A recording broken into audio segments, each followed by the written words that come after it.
Uh, Prabhuji, I'm really sorry. I have to leave every time in between the class. I don't like to do that, but I'm really sorry. I have to leave for the class whenever of course, I leave a message every time, but Everybody understands that. You don't have to explain. Everyone understands. You just come and go as you like. We completely okay, understand. okay. Yeah. And Okay. I'll just start recording here. Um,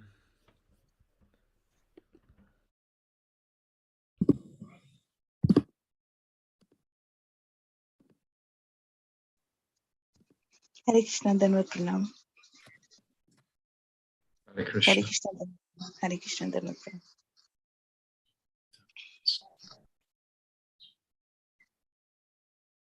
so today being well, actually, it's tomorrow. I understand is the disappearance day of Srila Bhaktivinoda Thakur. That's why I thought it'd be good to discuss it tonight and Wednesday. I think it's in Mayapur. So we're jumping the gun a bit. Gaur Prabhu, can you turn your volume higher? Up? Oh, thank you for letting me know, Prabhu. Appreciate that. Okay, let me go and check the volume here. See what's going on. Audio. Krishna Chandra Das. How is this? Is that better? It's a little better. Is that even better? That's even better. Yes, that's good. Okay. And is it keeping it the same now that I closed it? Volume's still up? Or Yes, did it come down? it's still up to me. I don't know Okay, good. how the others think. Well, welcome back, Krishna Chandra Prabhu. All glories to Linda, your dear departed mother. Thank you very much. I'm sure she had a very auspicious departure with you there. Yes, we were listening to Kirtan and Bhajan. Oh, great. Yeah. This was 2 days ago, 3 days ago? Last Tuesday. Okay. And she had Tulsi Mala as well. Well, great. Yeah. Yeah, your super loving son. You did everything you could for her. She even came to Krishna book classes and teachings of Lord Chaitanya. And Yeah. she got a lot of. I'm trying to arrange a feast for her in India next week. Oh, nice. Great. Yeah, we missed you for a long time, and we missed Linda too. Yes. So happy you could be with us again. Thank you. I'll do my best. I've written to Rupanuga Prabhu with not putting any pressure on him, knowing that he's been quite ill, but I just told him we'll be starting at 7, and if he feels up to it, he even said himself, if he feels up to it, he'll come, but he's has his doubts. Did you speak with him as well, Anutama? I called him, but he didn't, the message didn't even come on, so I don't know what's going on. That's probably kind of a response. Yeah. Take it as a response. Yeah, I don't want him to be pressured at all. Just want him to get better. Okay, so I've pulled up on the disappearance day of the great acharyas. We always chant this beautiful bhajan by Narottam Das Thakur, Jayanilo Premadana. Official name is Swa Parshad Bhagavad Viraha Janita Vilapa, song number 1. So I'll just go through this. Jayanilo Prema Dana Karuna Prachur Jayanilo Prema Dana Karuna Prachur Eno Prabhu Kota Gela Chaya Thakur Eno Prabhu Kota Gela Acharya Thakur. Kahamora Swarup Rupa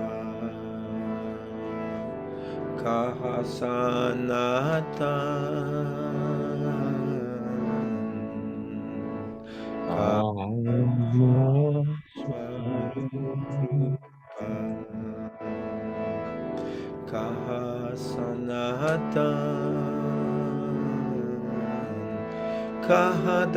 Kahadasaragu Nata Patita Pavan Kamora Sarunata Patita Pavan Mahamora Jata Juga Kaha Kavira Kahamora Bata Juga Kapatavila. Eka Kali Kota Kela Gorana Tara Eka Kali Kade kota gera godana toda. Pashane Kuti Bomata Anale Pashibo Pashane Sane kuti mata anale pasibo.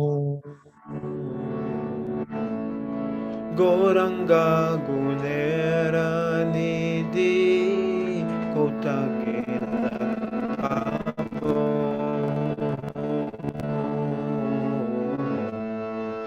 Oranga Gorangera tonero nidhi kotagele abo. Sabashangira Sange Je Koilo Bilas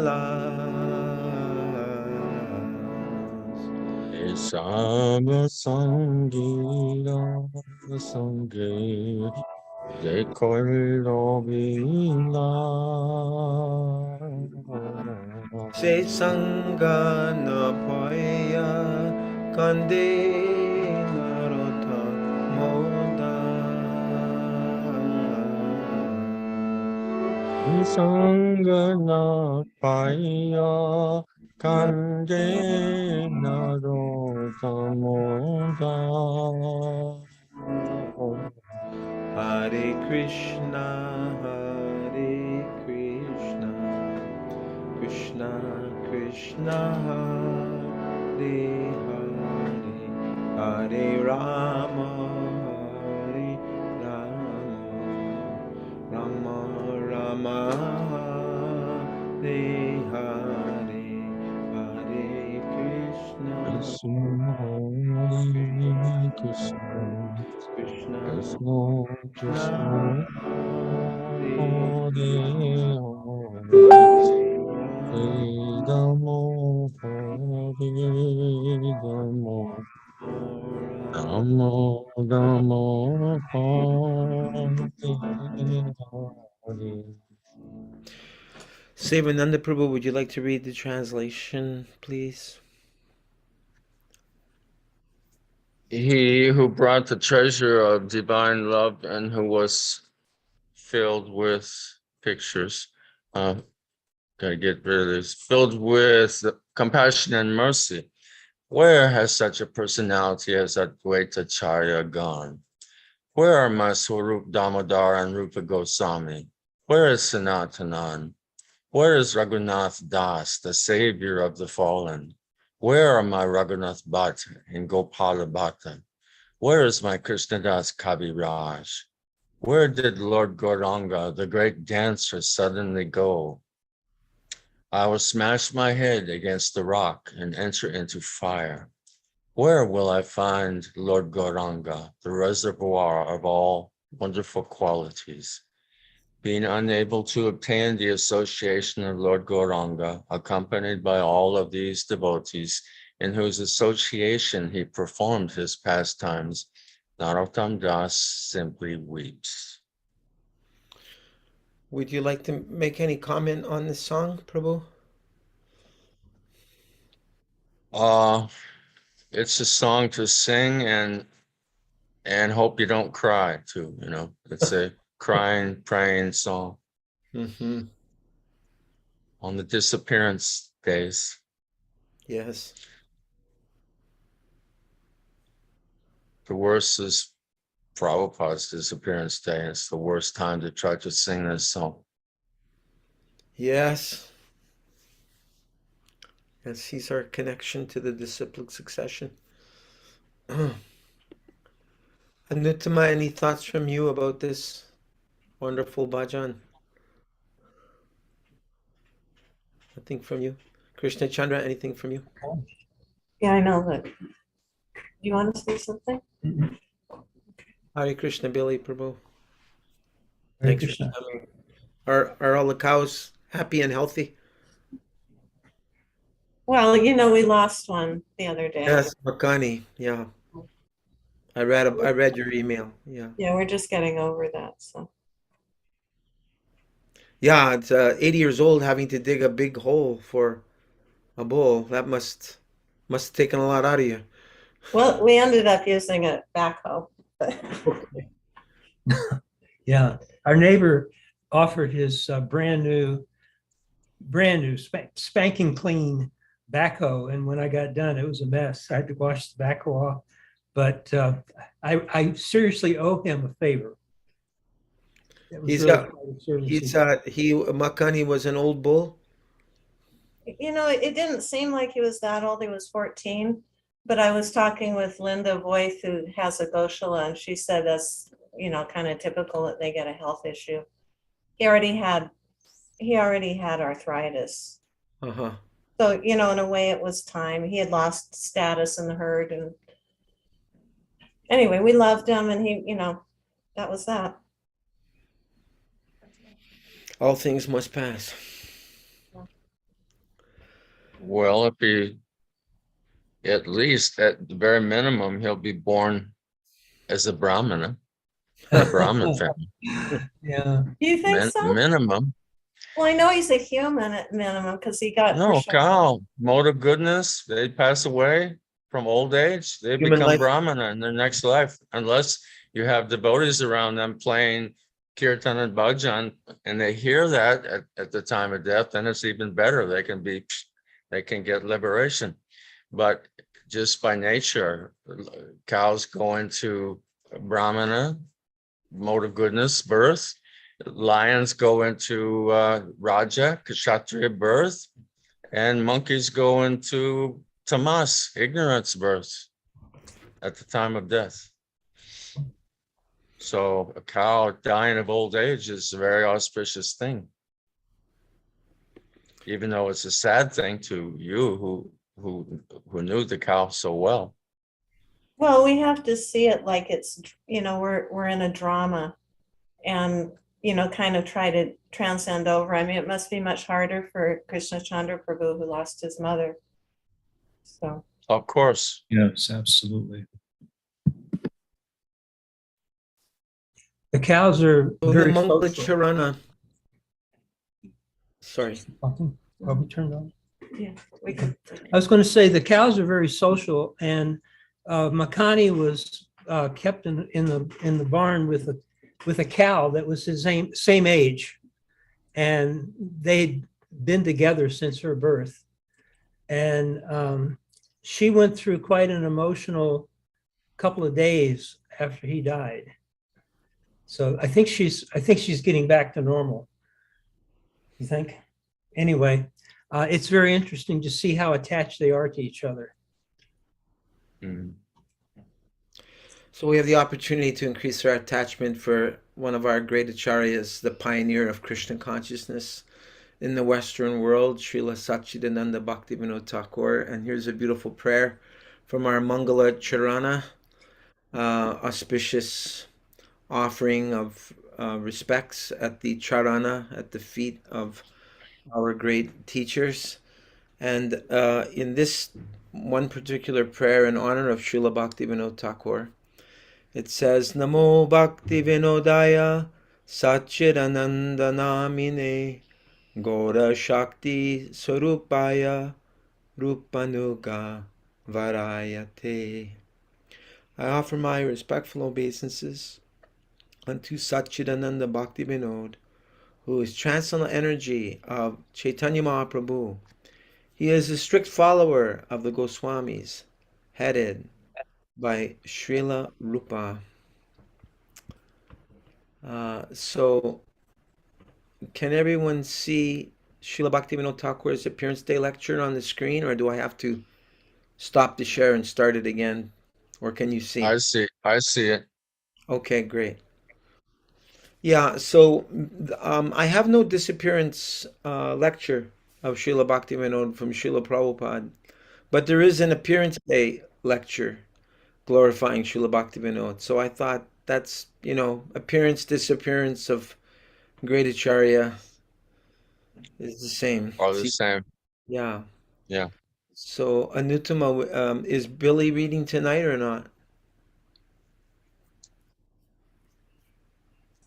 You want me to read first? Billy's not going to read. Okay, why don't we read 2 paragraphs each, because like 2 short ones or one really long one, because this is quite a long session. Well, can't we just listen to Prabhupada saying it? Or you'd rather we read it? Oh, That would be nicer no, we to hear can. Prabhupada speak it. That would be even Okay, nicer. I'll just Yeah. see. Yeah, this is gonna go for 1 hour and 10 minutes, okay? So you can pause it whenever you feel like making a comment or discussing something. You can always pause it and and then we can continue Yeah. if you like. Okay. Well, it's a lot to go through, so I think maybe we should listen to it first, because playing the recording is going to take like probably double the time of what it would take to read it. Oh, really? So you'd rather we read it? Oh, Well, I don't know. I don't really have a rather. I'm here to serve you. It's wonderful to hear from Prabhupada. I'm just saying, hearing Prabhupada in real time, it will take more time than the way we breeze through these paragraphs. I see. Yeah. But anyway, if there's time left after, I also have Bhaktivinoda Thakur's schedule, and I have additional prayers that were written in honor of him and more of his biography. But why don't we just get started and hear from Srila Prabhupada then? Water.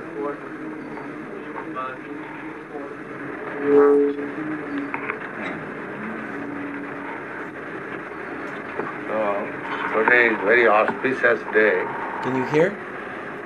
Thakur Bhaktivinoda's birthday. Yes. Okay. Here is the picture of Thakur, Satchidananda Bhaktivinoda. He was one of the acharyas of this disciple succession from Krishna. We have got a succession table from Krishna, genealogical table. There are 2 kinds of genealogical tables. One by the seminar, father, his son, like that. That is material genealogical table. And there is one spiritual genealogical table, disciplic succession. Just like Krishna, the original Father, Supreme Personality of Godhead, he spoke the Vedic knowledge to Brahma, Lord Brahma. He spoke to Narada, Narada spoke to Vyas. His back spoke to Madhyacharya.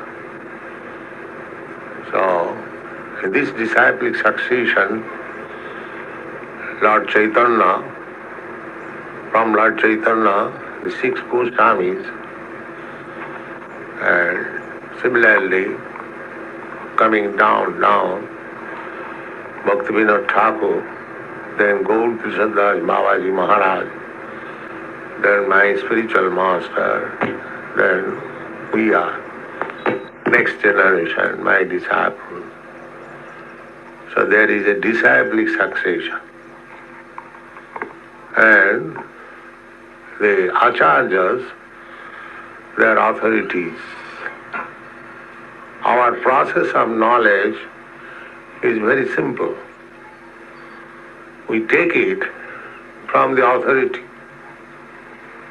We don't speculate. Speculation will not help us to come to the real knowledge. Just like when we are in difficulty, in legal implication, we go to some authority, lawyer.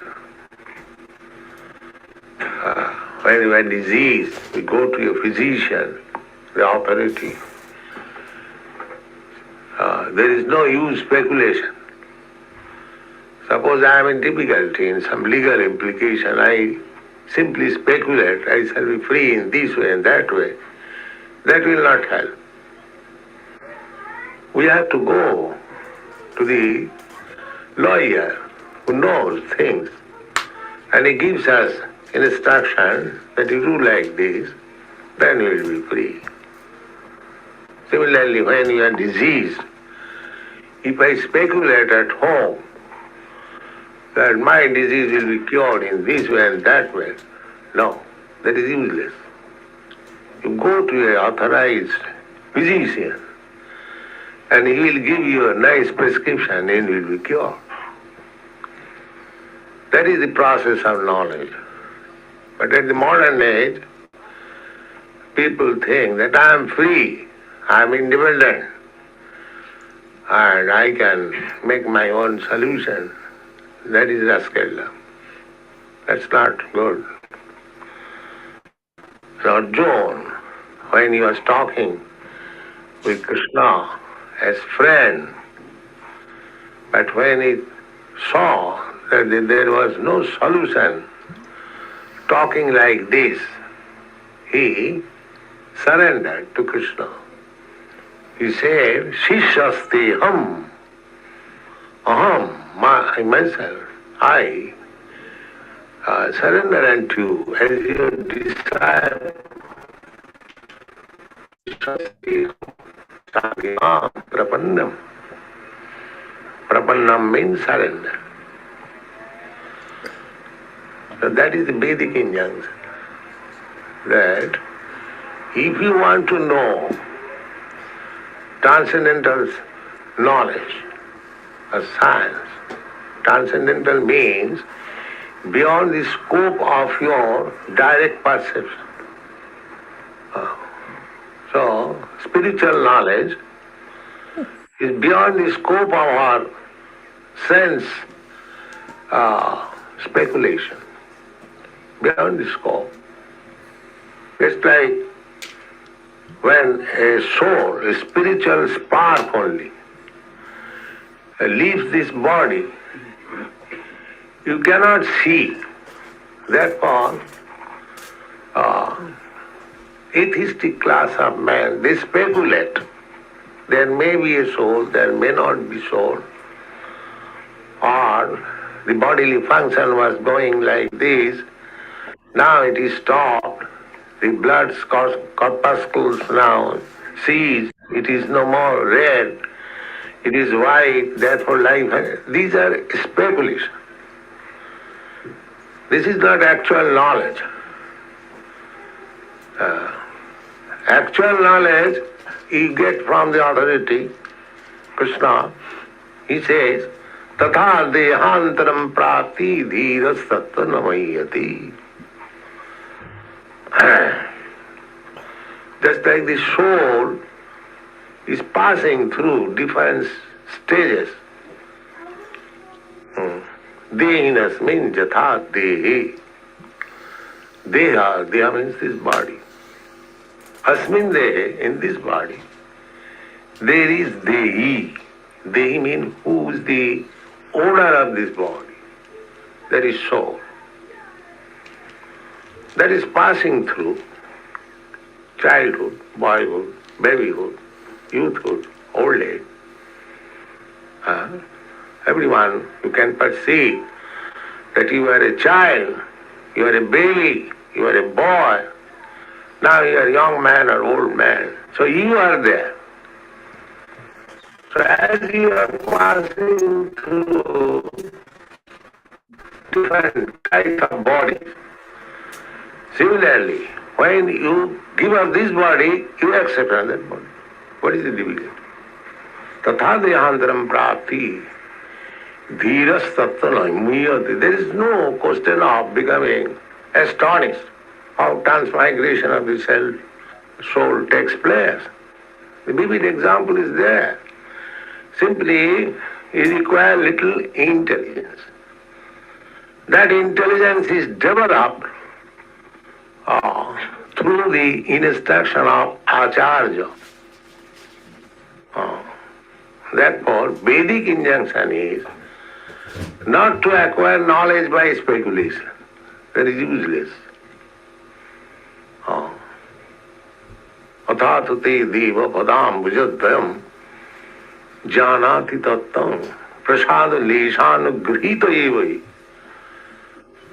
nachana ekopi chirang vichinna. Chirang vichinna. Chirang means for thousands of years you can speculate.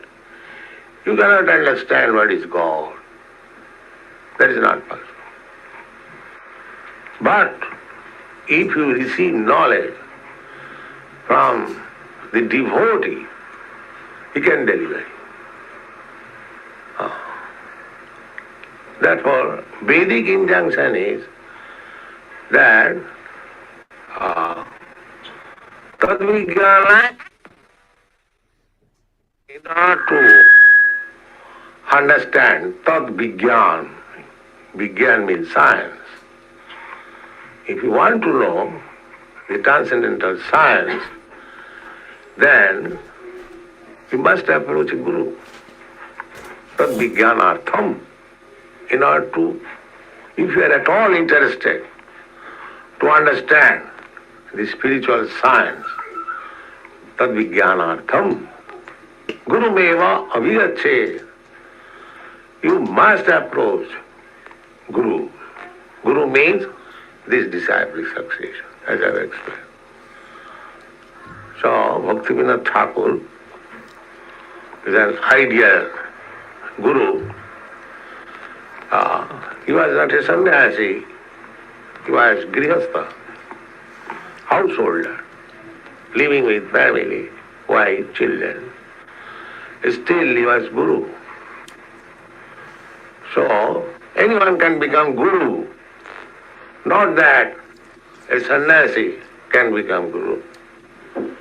A householder also can become Guru, provided he knows the science. Chaitanya Mahaprabhu, when he was talking with Ramananda Rai, Chaitanya Mahaprabhu was a sannyasi, very highly born in a Brahmin family, very learned scholar. So he was talking with Ramananda Rai, a grihastha, governor of Madras.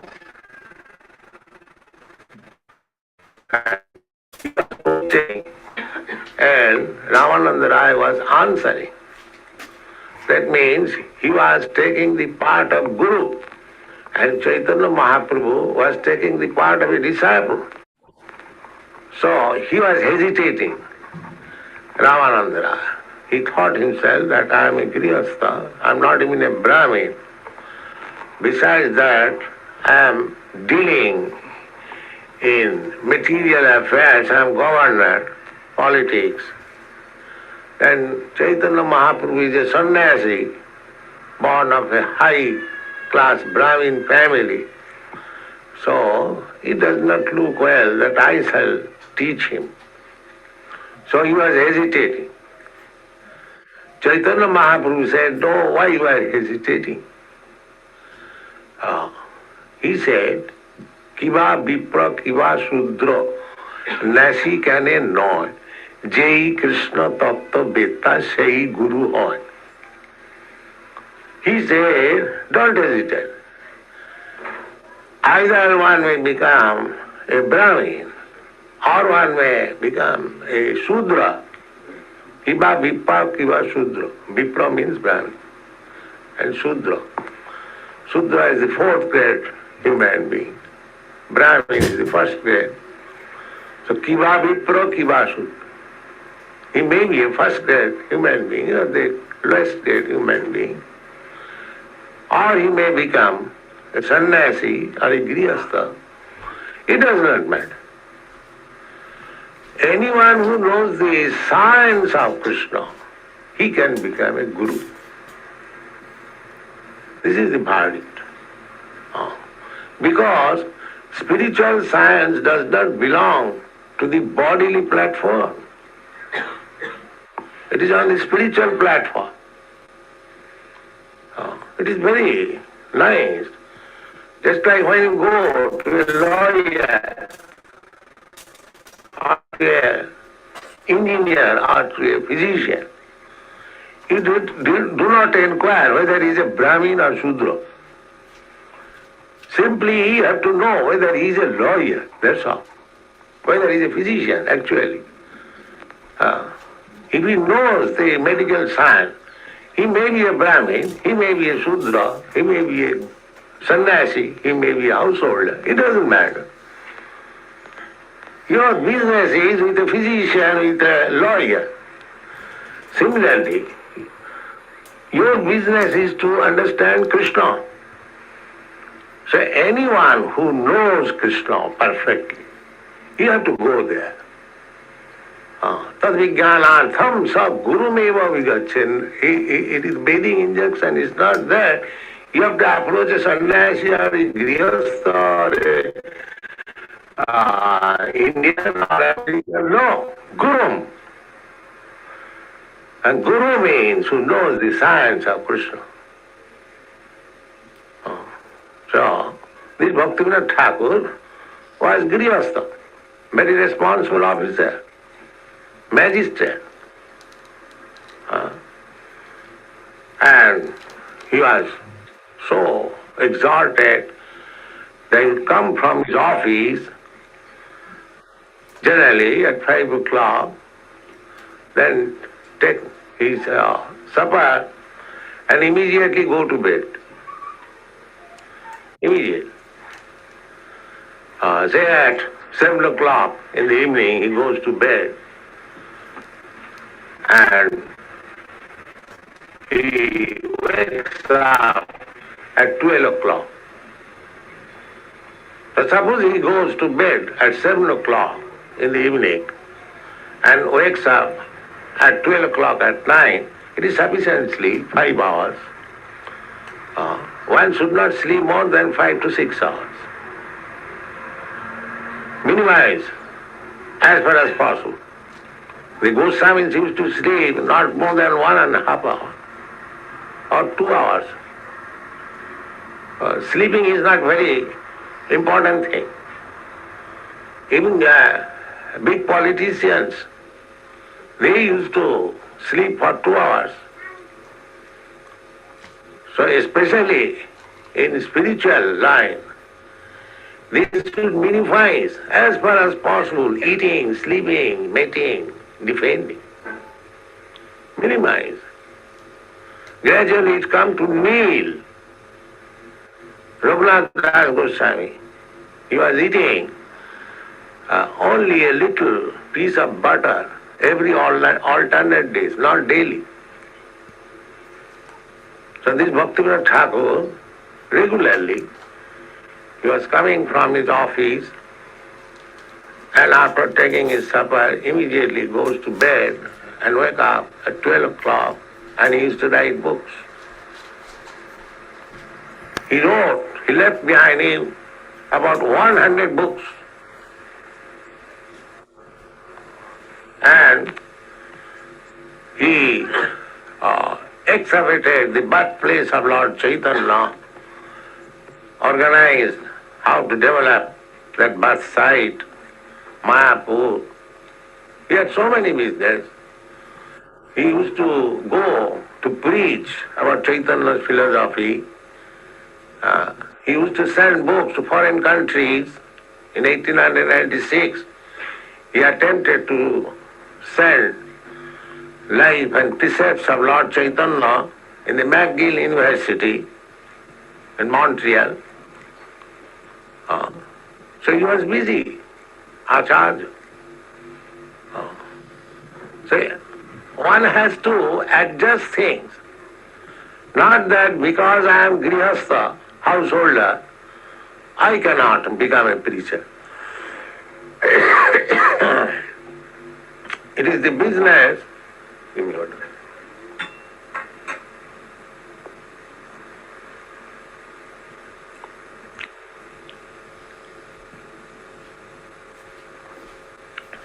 It is business of the sannyasi or brahmachari. No, it is the business of everyone. The whole world is suffering for want of knowledge. The civilization is animal civilization. They do not know anything beyond eating, sleeping, mating and depending. That's all. This is animal civilization. The animal does not know beyond these four principles of life: eating, sleeping, mating and depending. That's all.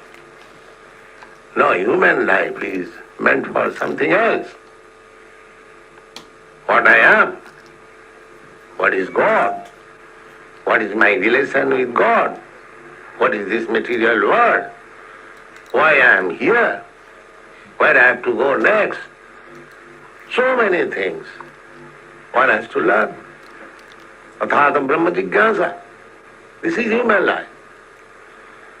Not that eat and sleep and have sex life and die someday like cats and dogs.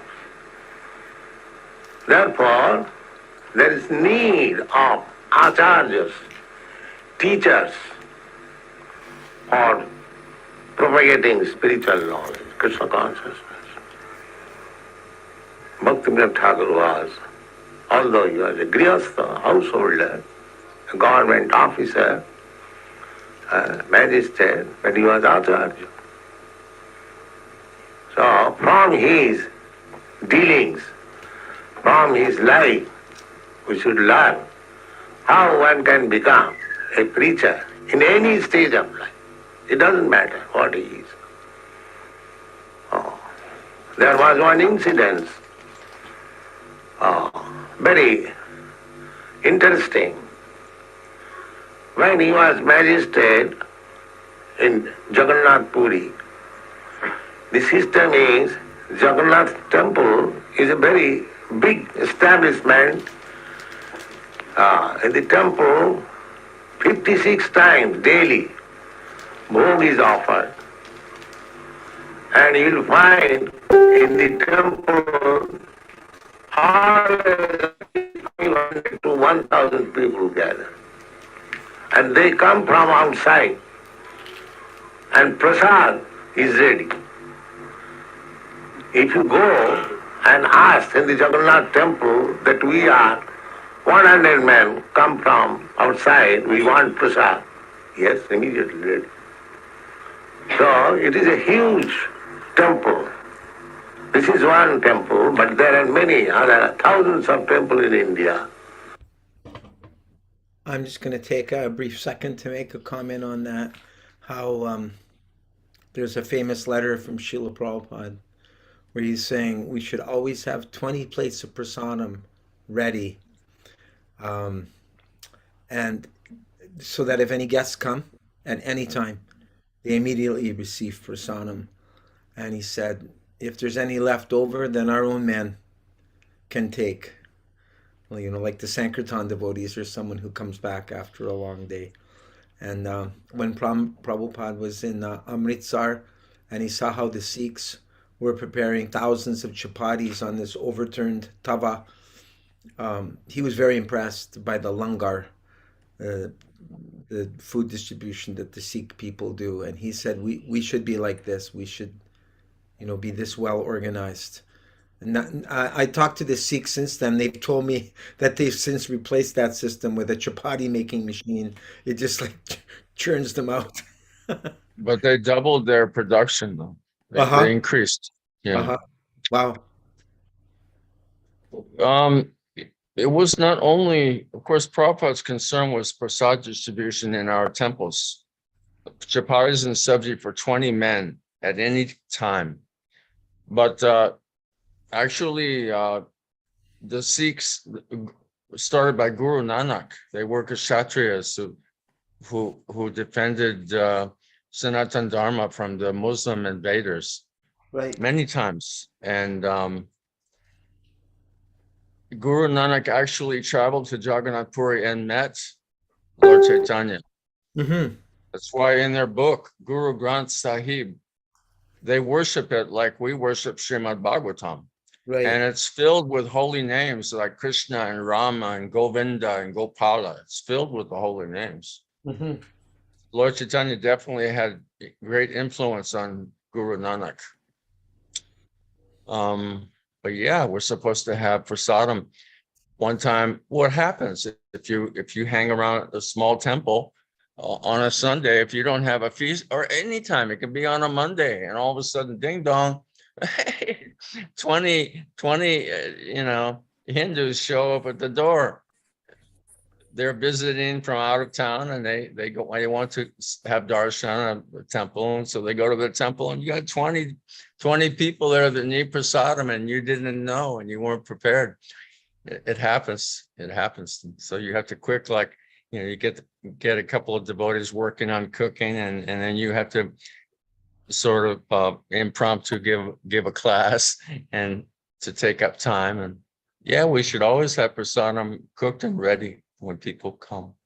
Prabhupada That was said, an order. yeah, Prabhupada said temple life means always something going on. So yeah, you brought back some good memories. I lived full time in temples for at least 20 years, and yep, I remember that being. Got to be on call. You never know when people are going to show up at any time, and you have to receive them properly. Can I make a point? Holy Prabhu, thank you for coming. Sorry I came late. I forgot it was 7:00. Okay, go ahead. What's your point? This instruction by Prabhupada is ironclad, but it's been basically neglected. And I also want to mention that even the temples that do have prasadam, they sell it. So I'm under the impression that it isn't necessarily that when people come to the ISKCON temples, that the only prasadam they're going to get of any good quality is that they have to pay for it. That prasadam was to be given out. Of course, donations would be given, but it would be given out without any, condition that you have to pay money.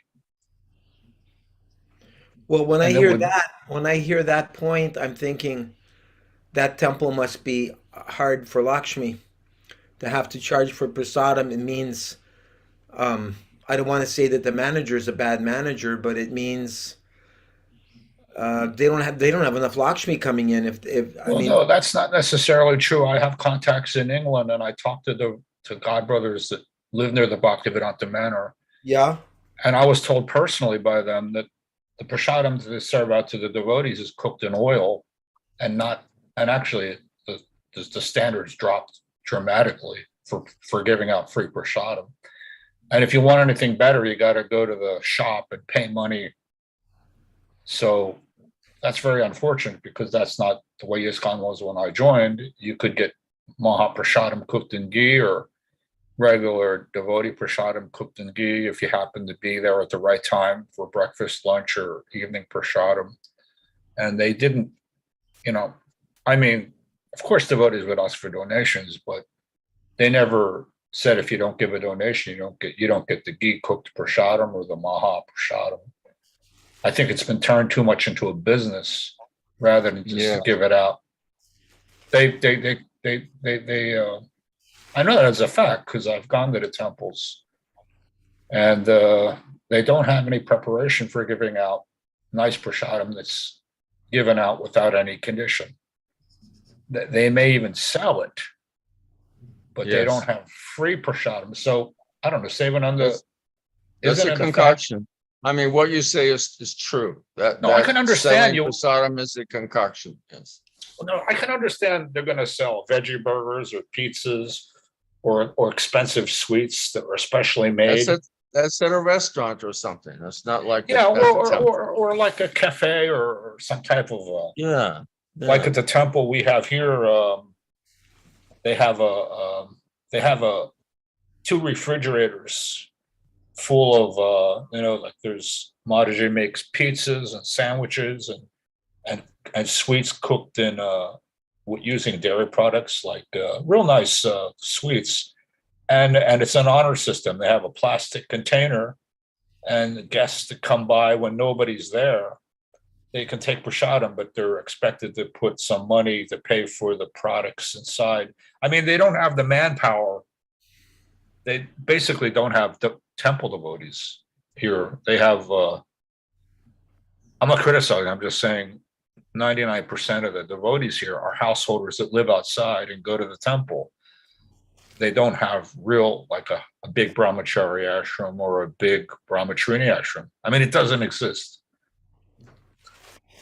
And even when I was in Moscow, they have a restaurant connected to the temple, and the restaurant cooks in oil 99% of the time. And I even brought this up to the management many times.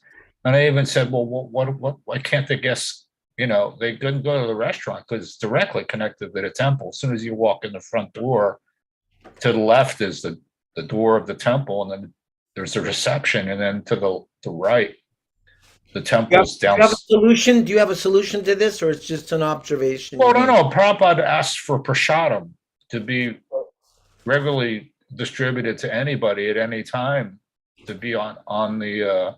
You're talking about prasadam, what Prabhupada requested. So, I mean, it's pretty obvious to me that Prabhupada requested all his temples have really nice prasadam to give to guests at any time. Okay. Without any prerequisites. Okay. Yeah, it's clear. Listen, people are starting to raise their hands. I have a feeling we're not going to finish this this lecture by Prabhupada because we could spend the whole rest of the time talking. Oh, sorry, but I had to mention this because no, fine. Prasadam is one of my dear to my heart. I get it. I'm just eager to make sure we finish this because it's so easy. Already you got two more hands going up, and I don't want to cut anybody off, but maybe I should not even have said anything and set a precedent. I'll just keep my mouth shut. Okay, I have comments. I'll write them down and I'll save them for the end. Well, maybe we can at least may I suggest the two hands, and we could hear what they have to say. Okay, keep it concise. Yeah, please go ahead. Pradyumna? Pradyumna is here, and Ananda Dave.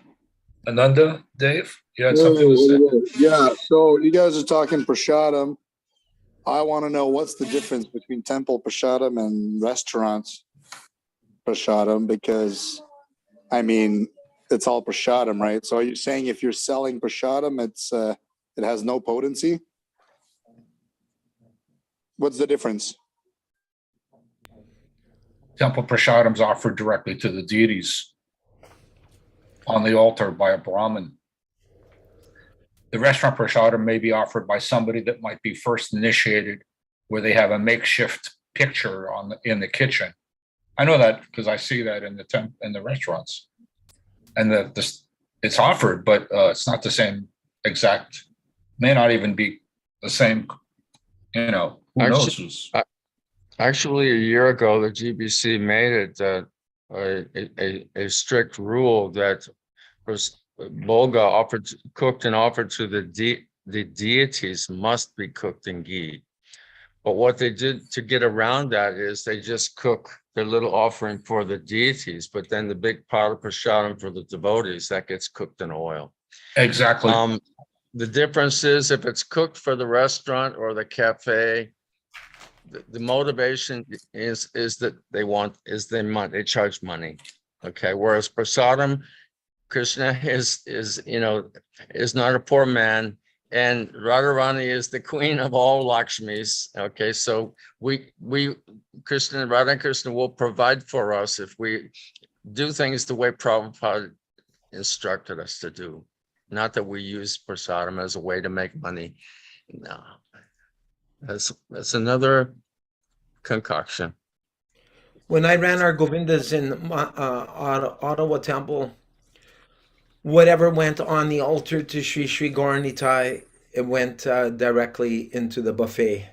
Having said that, when I think back, everything was not cooked in butter. We didn't have that kind of budget that we could afford. As much as possible, we did, but I remember pakoras, I think, were done in oil. Anyway, as I remember, as president or acting president in Montreal Temple, I made it a point of announcing to the entire congregation, Sri Krishna is known as Makanchor, Navnita Taskara. He's the butter thief. He loves butter thief. He's not the canola oil thief. He's not the peanut oil thief.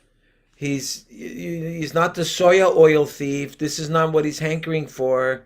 So, please donate generously so we can keep up the proper standard. So it's a duty of the temple president to communicate to the congregation. My former wife, she passed away from cancer in Vrindavan 5 years ago. She made it her service specifically to donate 50 pounds of butter to the temple every month. She, was raising Lakshmi, and so she took a chunk out of what she would raise for the deities. So, a good manager, they'll find the ways and means. Ideally, I mean, we were just hearing about Jagannath Puri Temple, how 54 offerings were ready every day. And so I'm thinking the tradition in many Indian temples is that different families become the sevaks for the deities for that period of month or maybe for the whole year. And they take up a specific responsibility. So that could be some family's responsibility. Make sure there's always ghee there for the deities. In Indian society, I heard that food for life is not bona fide. So I'm asking, is the having a restaurant not what Prabhupada wanted? So he just wanted free prasadam distribution and people can give donations, but one shouldn't open a restaurant and make prasadam and sell for fixed prices.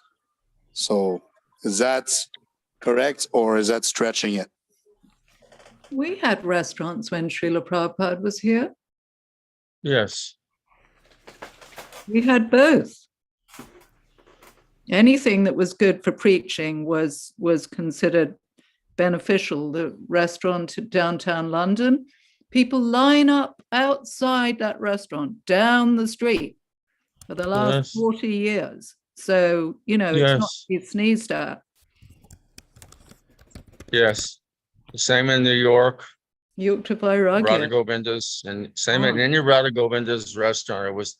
They actually made devotees when they first started opening Radha Govinda temples.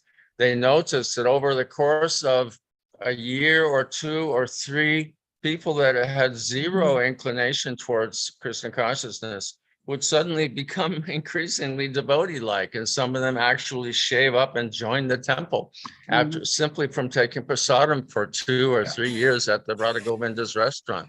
The only objection about the food for life thing was that Prabhupada told us strictly that devotees must distribute. We cannot simply deliver the prasad at the gate, and then the school people, administrators, they go in and they mix the meat or fish with the prasadam and they distribute to the students. That was the big objection that Prabhupada had about food for life at schools. Mhm. because it's a great offense to deliver the prasadam at the gate of a school, and then the school janitors and a couple of, maybe a teacher or two, they'll take it and mix the fish and meat in with the prasadam and then go and give it to the kids. That's the objection to food for Right. life. So it basically Period. matters who's serving the food. Yeah. Yeah. Okay. Yeah. Also, just as a minor point, the devotees in London, they actually got an award from the Queen for their prasadam distribution during the pandemic. Yeah, I remember reading about that. Yeah. Yeah, they were absolutely brilliant. And somebody that works for my husband in England, he went to one of those big Extinction Rebellion gatherings in the middle of London a couple of years ago, and there were almost 1 million people there. And when he came back, he was saying, oh, it was just so fantastic because the Hare Krishnas were there and they were just unbelievable. They had this cart and they just seemed to have endless plates of prasadam for all these people. So, yeah, I mean, devotees are brilliant with prasadam. They really are. Yeah. Pradyumna Oh, thanks for clearing that up. Yeah. Pradyumna Prabhu, back in the 80s, I was running a preaching center above our Chez Govinda restaurant on Saint Denis Street. And just like Govinda's in London, we literally had a lineup on the street. I prefer to go to Govinda's on Sunday than the Sunday feast because it'd be the same basic 250 people every Sunday at the Sunday feast. But Govinda's was always new faces. We had great cooks. We had Mother Pralambari from France. She was cooking there. I forget who all our cooks are. We had Mahatma, the wife of Parikshit. She would distribute Bhagavad Gitas from the cash register as people would be checking out. She'd say, I don't know exactly what she said, but if you let us keep the change or something, we'll give you a Bhagavad Gita. I don't know how she did it, but she was pumping out Gitas from the cash register. She was quite empowered, quite amazing. So, yeah, and there's actual directions from Srila Prabhupada here. If you look on the screen right now, this is a conversation Srila Prabhupada had the day before my initiation at the Detroit temple with Ambarish Prabhu. And he's telling Ambarish Prabhu how to run the restaurant. One devotee's asking, here Ambarish is saying, we're charging anywhere between $3 and $8. $8 for a very big, many preparations, different nectars, sumptuous feast for $8. And then if you just want a sandwich or something a little smaller, you can pay just $3. We think we'll be When was making about this? $500,000 a year. Was this 30 years ago, 40 years If ago? you look on the screen here, it says room Oh, conversation. 76. Okay. Ambarish. Yeah. Mm. Yeah. Thank you. My initiation was the next day in Detroit, but this is the day before. And the Catholic priest, Bhakti Jean, was traveling with who he's talking to here. He was traveling with Satsrup Maharaj, and he ran away with all the money for all the Sankirtan collections, the Sankirtan priest. And so here devotees saying, shall we call it the Hare Krishna restaurant? We thought maybe we'd call it Sankirtan. So they're just discussing different names. And then here Prabhupada is saying there should be a Shruti Kirti. Oh, here Prabhupada says, there will be a picture of Chaitanya Mahaprabhu. In another letter, Prabhupada states like that, Govindas must have a photo of Chaitanya Mahaprabhu. Of course, in some of our Govindas, we in the kitchen we'd have a little small altar on the wall or wherever, and we would put the preparations there and we would offer them right from the restaurant. First class if you can get it from the temple, but may or may not be possible. And Prabhupada also said soft kirtan should always be playing.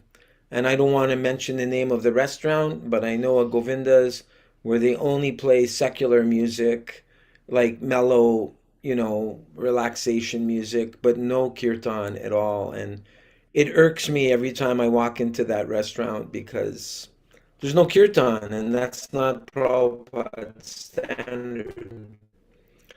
Um, so anyway, this is a famous room conversation at the Detroit Temple, June 14th with Ambarish Prabhu, and Prabhupada is giving instructions how to start Govindas. Or Govindas already had started in Hawaii, in Laguna Beach, as you'll see here.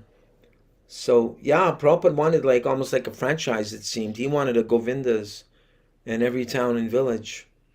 But I've managed Govindas myself, and I mean I'm not trained in business, but business. I used to get a lot of free help, and I'd give people free prasadam. Not a lot, but I remember I had one elderly Indian gentleman, Kangsinath Puri was his name, and because especially elderly people, they may not have much to do when they're retired, but I'd have him come in and cut up all the subjis. He'd offer to come in for an hour, and he'd stay for 3 hours. So yeah, restaurants are ecstatic. I noticed in Ottawa when our restaurant closed because of some repairs, the temple became like a ghost town. And when it's open, you have a steady stream of people coming constantly. It's a life of the temple. Yeah, they're a very super duper platform for preaching because they, obviously the vegetarian thing is there, but there's this Vaikuntha, there's this Vaikuntha aspect to it. Like there's a very big restaurant in London right now with all the 30-somethings. I think it's called the something or other. Do you know about that one? With Yeah. Do they serve alcohol there? I don't know about that, but they do have, big kirtans and all the rest of it. Yeah. They say bring your own wine, they advertise. Bring Do your they? own. Yeah. Yeah, I don't agree with that, but nonetheless, they managed to launch a large platform for kirtans. They have these huge kirtan sessions with Janavi and I've forgotten the name of the other guy who's the big life coach guy. I've forgotten his name. Jay Shetty. Yes, that crowd. Uh-huh. Yep. It's a wonderful way to introduce Krishna consciousness at people's speed, but not easy to maintain cooks and make sure everything's consistent. And what to speak of making sure all the preps are consistent, not that they taste like this one day and taste different another day. A lot of consistency needs to be there for running a Govindas. Okay, can I, Ananda Dev needed to make a point before we move on.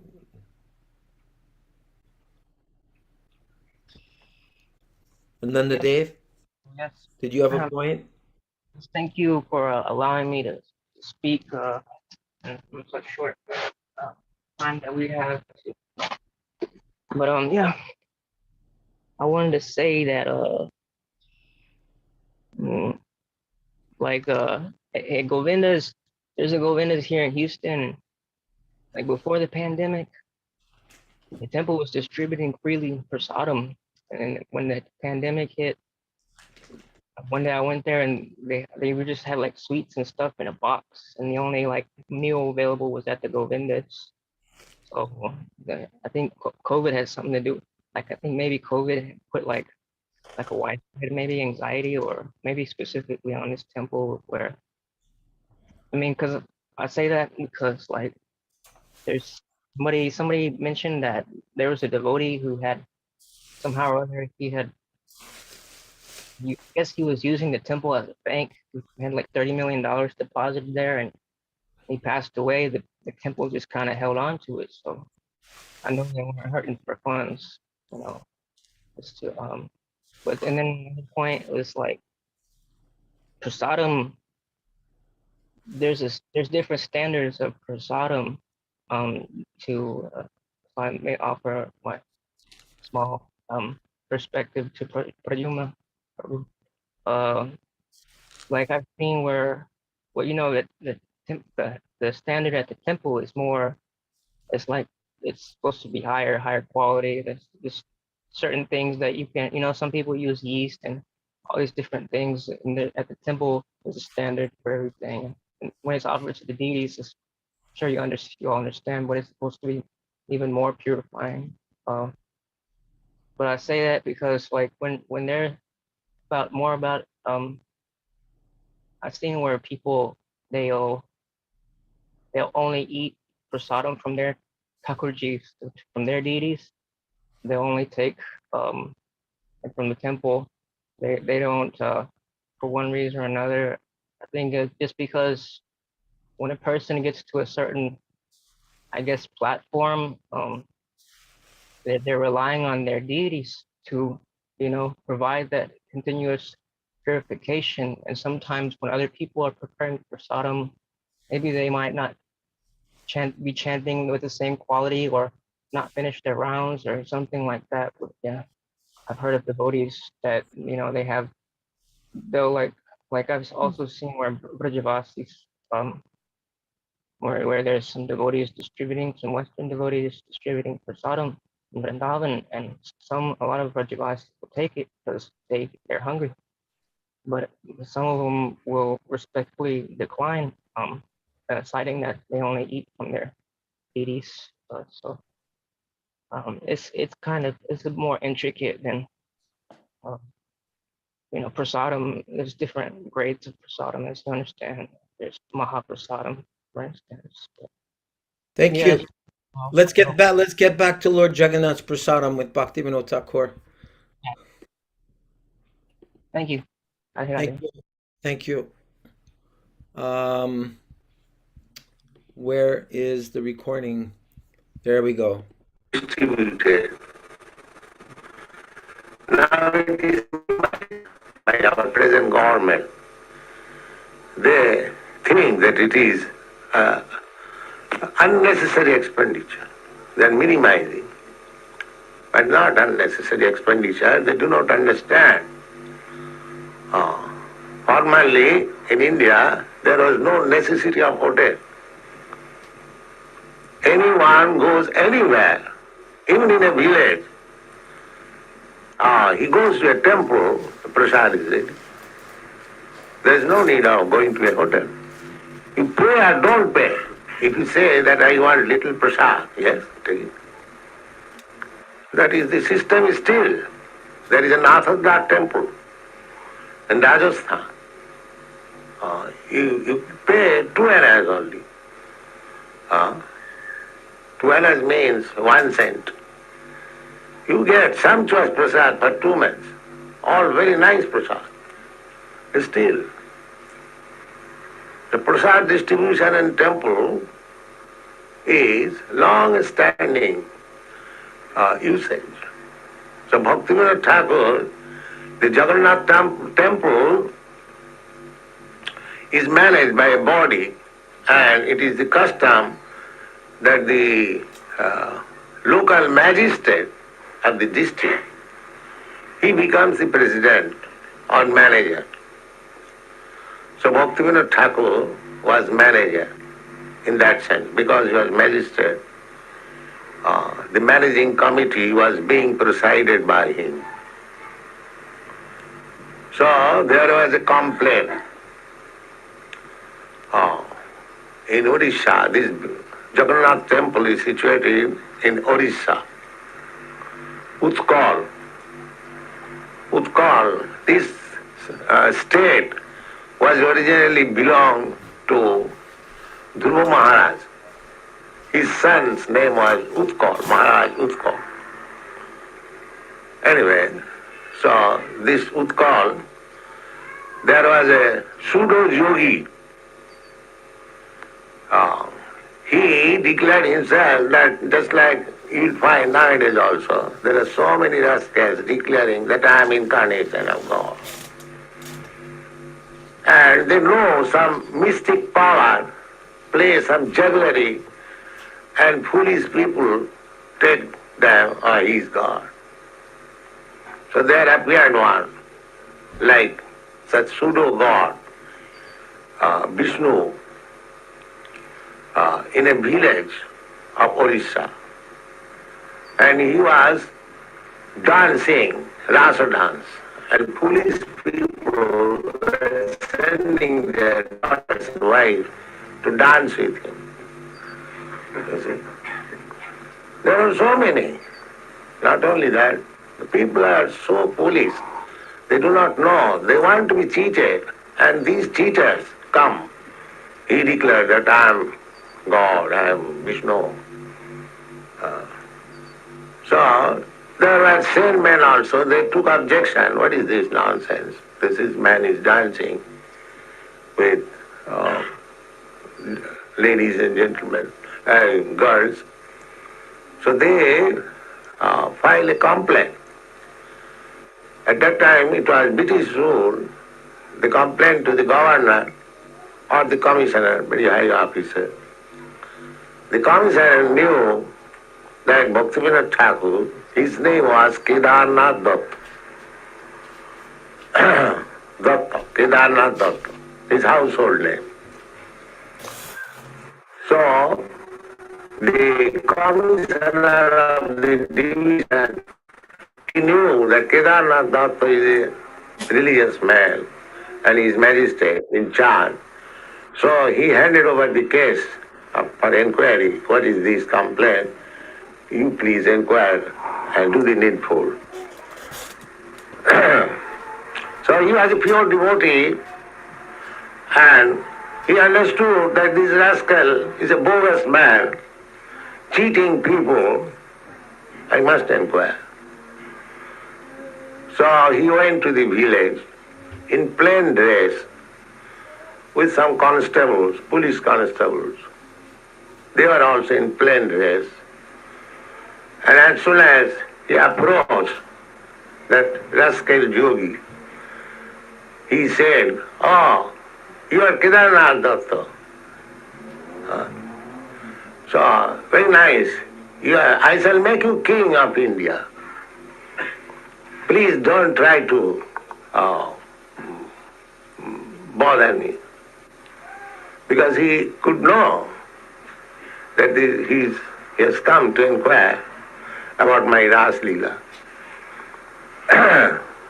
So, Bhaktivinoda Thakur, first of all, said, "Sir, you are such a great yogi. Why you are in the village?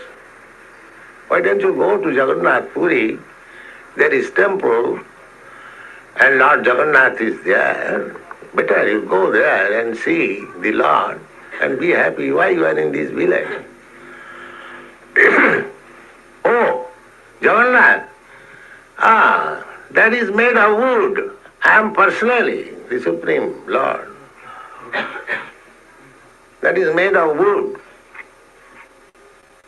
Then Bhaktivinoda Thakur is devotee of fire. He was insulting. Achi siladhi gurusu narumati. According to Shastra, if somebody thinks, just like here is deity, if somebody thinks, it is made of stone, it is stone to the eyes of the non-devotee. But it is personally, Supreme Personality of Godhead to the devotees. It requires the eyes to see. So devotee sees in a different angle of vision. Just like Chaitanya Mahaprabhu, when he entered Jagannath temple, immediately he fainted. "Oh, here is my Lord." And the non-devotee is saying it is wood, a lump of wood. Therefore to the non-devotee, he remains always in wood. But to the devotee, he speaks. That is the difference. Premanjana churita bhakti vilochani. If God is everything, why wood? Through wood and stone, God cannot manifest. If God is everything, according to Mahamad philosophy, that's a fact. God, omnipotent, he can express himself even through wood and stone. That is God's omnipotence. That is called omnipotence. Not that God is unable to express himself through wood and stone. Then how is omnipotent? Omnipotent means his potency can be expressed through anything. Because anything, everything is expansion of God's energy. Parasya Brahmana Shakti. Tathaiva Akhilam Jagat. The whole world is manifestation of different energies of God. Therefore, just like through the energy of electricity, the powerhouse of the far, far away from this place was expressing there is electricity. Through this glass, through these wares, the power can be expressed. There is a process. So Bhaktivinoda Thakur became very much, because a devotee cannot tolerate blaspheming another devotee or God. So as soon as he said that, why shall I go to Jagannath Puri to see the wooden Jagannath? I am personally Vishnu.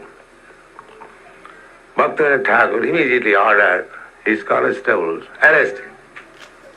Arrest this rascal. So he was arrested. And when he was arrested, he had some yogic mystic power. All the constables, Bhaktivinoda Thakur and his family member became affected with high fever. 105 degrees fever. So when he came back, his wife became very much disturbed, and we are all going to die. We have got now high fever. Bhaktivinoda Thakur replied, yes, let us all die, but this rascal must be punished. This is the view of pure devotee. So he was put into the custody, and there was a date fixed for his trial. And all these days, Bhaktivinoda Thakur himself and his family especially, they are suffering from high fever. Maybe that yogi was planning to kill all the whole family, but it was going on as fever. So on the trial day, Bhaktivinoda Thakur, Kedarnath Datta, when he came to the bench, the man was presented, the so-called yogi, and he had big, big hairs. So Bhaktivinoda Thakur ordered that bring one barber and cut his hair. So no barber dared. The barbers thought, oh, he's a Lord Vishnu, he's offering, and he's suffering from fever, so I shall also die. So Bhaktivinoda Thakur ordered that give me the scissor, I'll cut. So he cut his hair and ordered him to be put into jail for 6 months, and in the jail that Vishnu incarnation managed to take some poison and he died. So this is one of the incidents. There are many incidences.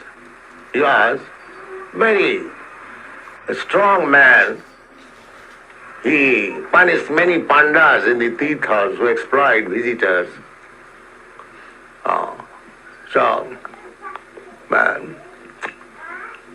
This is the position of devotee.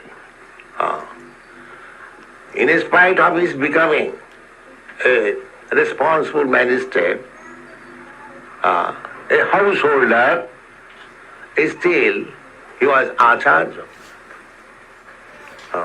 So we have to follow the acharyas. If we are at all interested in spiritual science, then we must follow the Vedic instruction, tad vijnanartham sa gurumeva avigachet. We must approach. You cannot have spiritual knowledge simply by speculating. Impossible. Simply waste of time. Sramaeva hi kevalam. You must go to the, and the Bhagavad Gita, therefore, it is recommended. Achajupasanam. Achajupasana. Not only worshipping the Lord, but also the Acharya. Chaitanya Mahaprabhu said, Guru Krishna Kripaye Paye Bhakti Lata Veer. Guru, Acharya, and Krishna, one should seek favor of both of them. Not that I am now seeking favor of Krishna. What is the use of Guru and Acharya? No. You cannot overlap Acharya and go to Krishna. That is not possible. Krishna will not accept. Just like if you want to see a big man, you should go through his secretary, to his orderly, doorkeeper. Similarly, our process is Acharya Upasanam. Go through the Acharya. That is the injunction of the Vedas. Tarka pratishtha. If you want to enter into the spiritual world, you cannot get through simply by arguments. Because there is no limit of argument. I place my argument in one way. Another man who is better arguer, he places his argument in a different way. So if you simply go on arguing, it is not possible. Tarko apratishtha, it will never help you. Argument.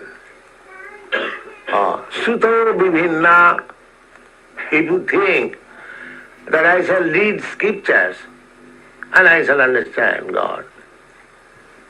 No, that is also not possible. Sutta Bibhinna. Scriptures are also different. Because scriptures are made according to the time, circumstances, people. Just like Bible. Bible, Lord Jesus Christ preached in the desert, Jerusalem, or what it is.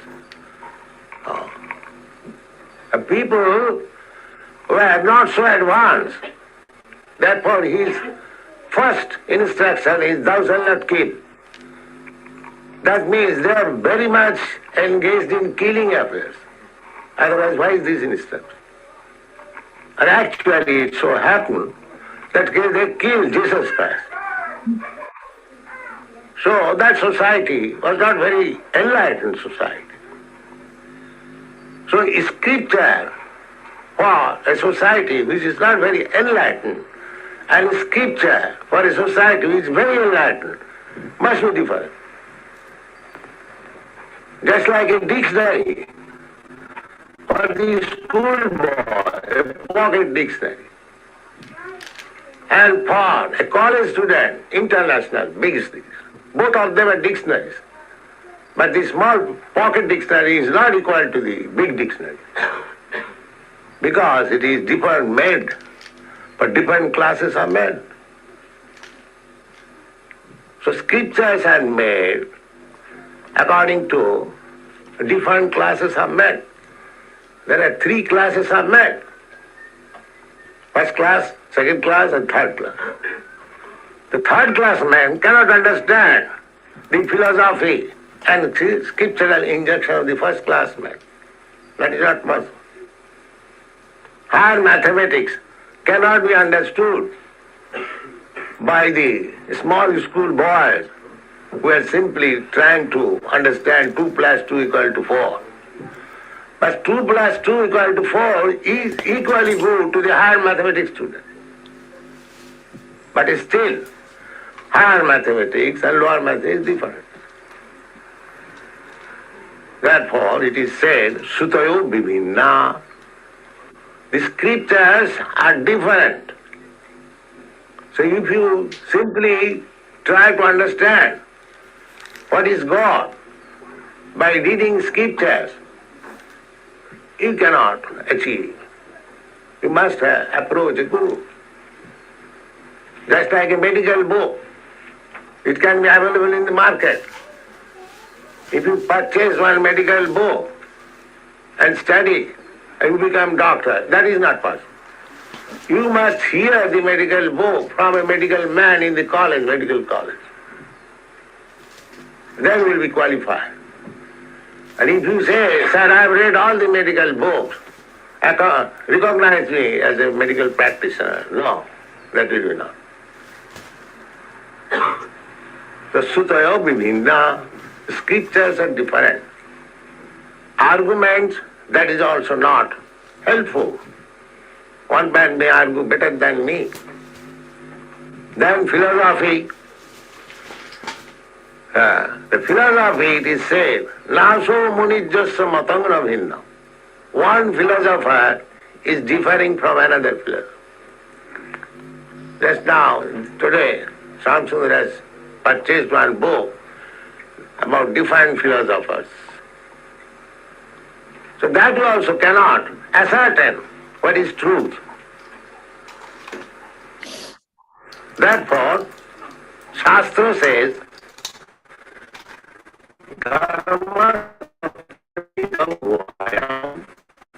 the truth is very confidential. So if you want to know that truth, Mahajana Jena Gatasya Pantha, you should have to follow the great acharyas. Then you will understand. Therefore, acharya upasana is essential. Acharya upasana is very essential. In all the Vedic Shastra, the injunction is there. Tad vijnanartham sa gurumeva avigachet sunutriyam brahmanishtham tasmad gurum prapaddeta jigyasu se uttamam. Anyone who is inquisitive to understand higher truth, he must surrender to Guru. Tasmad gurum prapaddeta jigyasu shreya uttamam. One who is inquisitive, who is now inquiring about transcendental subject matter. Tad vidhi panipatena priprasnena sevaya. So all the Shastra says, in our Vaishnava Shastra also, Rupa Goswami says, Adu Gurvasram. In the first beginning, you must take shelter of a bona fide Guru. So, this Bhaktivinoda Thakur's birthday, we should adore, we should worship, because in the modern age, he reintroduced the disciplic succession.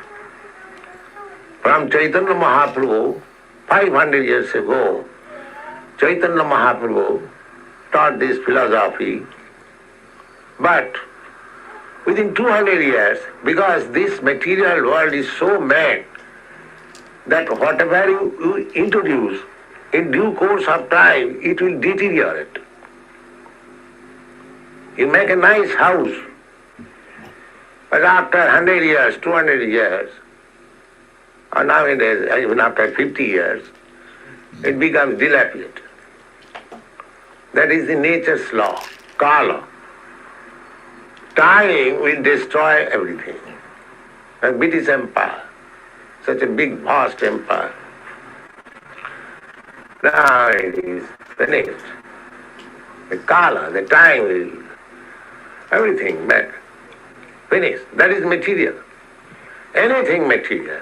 It has birth, it has growth, it has got some opulence, and then dwindling, then finished.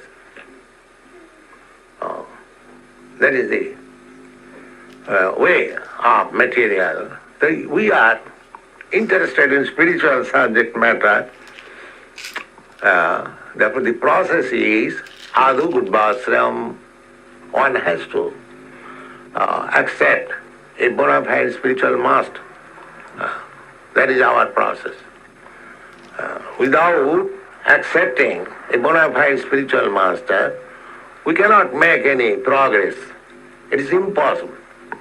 So Bhaktivinoda Thakur happens to be Acharyas, one of the Acharyas, and he has left behind him many books. Chaitanya Sikhamrita, Jaiva Dharma. These are very important books. They are in Bengali, in Sanskrit, and many songs. And he has prepared many books of song. The song, Ei Naam Gai Gura Chand Madhus, that is Bhaktivinoda Thakur's song. So we are trying to present Bhaktivinoda Thakur's books also in English translation. Gradually we will get it. So our adoration, our worship to Bhaktivinoda Thakur today, because he may bless us to make peacefully progress in Krishna consciousness. Acharya Upasana, simply by the blessings of Acharyas, we can make very rapid progress. Vedeshu dullava adurlava atma bhakto. If we just saprasadad bhagavat prasad, we sing every day. By the mercy of the spiritual master, Acharya, we immediately get the blessings of Lord. Immediately. Just saprasada, just means whose? Prasada, benediction. By the benediction of the spiritual master. Just saprasada, the Bhagavat prasad. If spiritual master, Acharya, is pleased, then you should know that Krishna is also pleased. You should know through. This is not very difficult. Just like you are working in office, if your immediate officer, boss, is pleased, that means the proprietor of the farm, he is also pleased, although you do not see him. This is fact. Your immediate boss, if he is pleased. Similarly, our business, this spiritual line, is Guru Krishna Kripa. We have to first receive the merciful benediction from the Acharya, and then Krishna will be pleased and he will also give his blessings. Madhbhakta, there is a person in Srimad Bhagavad. Madhbhakta Puja Bhudika. He says, Krishna says, that if anyone worships me directly, and if anyone worships me through the Acharya, he is better devotee. Who is coming to me through Acharya? Madhbhakta Puja Bhudika. So our this Vaishnava philosophy process is go through the Acharya, servant of the servant of the servant. We should try to become servant of the servant. Gopi bhattu padakamalu daso dasanu dasa. Daso dasanu dasa. We should not approach the Supreme Personality of Godhead directly. And that is not good. That will not be. In the Vedic injunction also it is said, Jassa Devi Parabhakti Jatha Devi Tatha Guru. If one has got unflinching faith in the Supreme Personality of Godhead, Jatha Devi, and similar faith in Guru, of course we must make Guru bona fide. Then it is disciplic succession, and that is also not very difficult to select who is bona fide Guru. Bona fide Guru means he presents himself as servant of God. He does not pose himself falsely that I am God. This is bona fide. It is not difficult to find out bona fide. This is the test. If anyone says that I am Guru, I am God, then he cannot be Guru because he has no knowledge. How he is God? But he can cheat some people. That is different thing. He can cheat all people for some time and some people for all time, but not all people for all time. That is not possible. So these kinds of Guru who possess themselves that I am God is a false Guru. The bona fide Guru will say that I am servant of the servant of the servant of Krishna or Lord. Servant of. That is the business of Guru. He serves Krishna as Krishna desires. That is his business. And that is also not very difficult. Krishna says, Krishna desires sarvadharman parityajya mamekam saralang bhaja. That you give up all other engagement, just surrender unto me and I give you protection. Krishna says. So Guru's business is that you simply surrender to Krishna. What is the difficulty?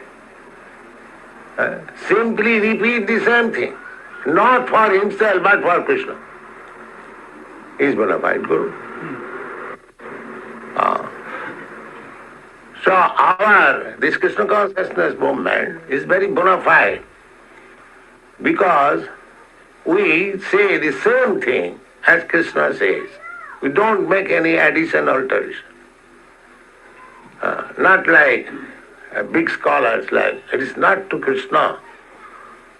Krishna says, Man mana bhava mad bhakta madhyaji mang namaskuru. And the scholar interprets, it is not to Krishna. Well, just see, foolishness. Krishna directly says unto me, he says not to Krishna. Misleading. Such misleading, Guru will not help you. Therefore, to find out a bona fide Guru means that he does not change the words of Krishna. That is his position. He places everything as it is. And he has understood thoroughly the science. Jigyasu se uttama. Guru, what is the symptom of Guru? Tasmad gurum prapaddeta jigyasu se uttamam. Those who are inquisitive to understand higher scientific knowledge.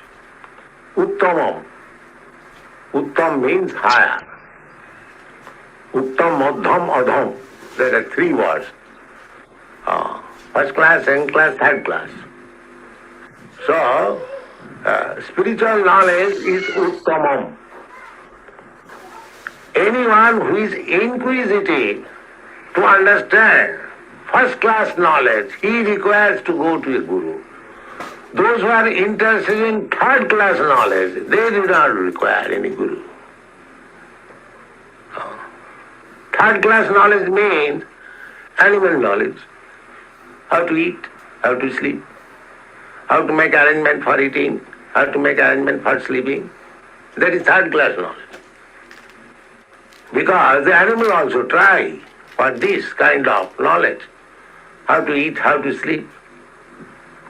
Therefore, this kind of knowledge is third class knowledge. And second class knowledge is what I am. Athata brahma jigyasa, the Vedanta. That is second class knowledge. And first class knowledge, when he actually understands what he is eternal servant of Krishna and engages himself in the service of the Lord. That is first class knowledge. And therefore, as soon as he comes to the first class knowledge platform, he becomes happy. Brahma Bhuta Prasannatma, na sochati, na kankati. Sattarisu bhutesu, mad bhakti lavati param. So after being liberated from the material concept of life by the blessings of Krishna and Guru, one comes to the platform of first-class knowledge where he engages himself directly in the service of the Lord. That is first-class knowledge. First-class knowledge means beyond liberation. Second-class knowledge is trying for liberation. Third-class knowledge means in bondage, like animal. Animal, they are bound up by the particular type of bond and has no, I mean to say, possibility of becoming liberated. That is animal life. But human life is better than animal life because if he likes, he can make himself liberated from this bondage of material body. That is the facility. He can understand himself, what he is. He can understand what is God. He can understand the relationship between God and himself. He can understand what is this material world. Because there are thousands of books of knowledge. Take it for Bhagavad Gita. Everything is there. And it is meant for human beings, not for the cats and dogs. Cats and dogs cannot understand. But a human being can understand. So this Krishna consciousness movement is to enlighten people to utilize his very nice life, human form of life. Utilize it properly. To utilize it properly means to revive his dormant Krishna consciousness. The Krishna consciousness, God consciousness is there already. It is developed in human form of life. But it is now covered because due to our association with this material world for unlimited years background, we are coming through different species of life. Millions and millions of years passed away. Suppose I was a tree, sometimes I was standing up for 10,000 years in one place. We have passed through. That's a fact. That is evolution. Now we have got the opportunity of light. If we don't use these opportune moments and again go back to the cycle of evolutionary process, there is Anavalakkhani Thaura. So these are great science. Unfortunately, there is no opportunity for the people to study this science in the school, colleges or universities. They are simply teaching people that you work hard and gratify your senses. That's all. Therefore, a section, younger section, they have been disgusted. They have refused to cooperate with the society on account of this disappointing education. And it will increase. Because this sort of education cannot give peace or prosperity to the people. Problems are increasing.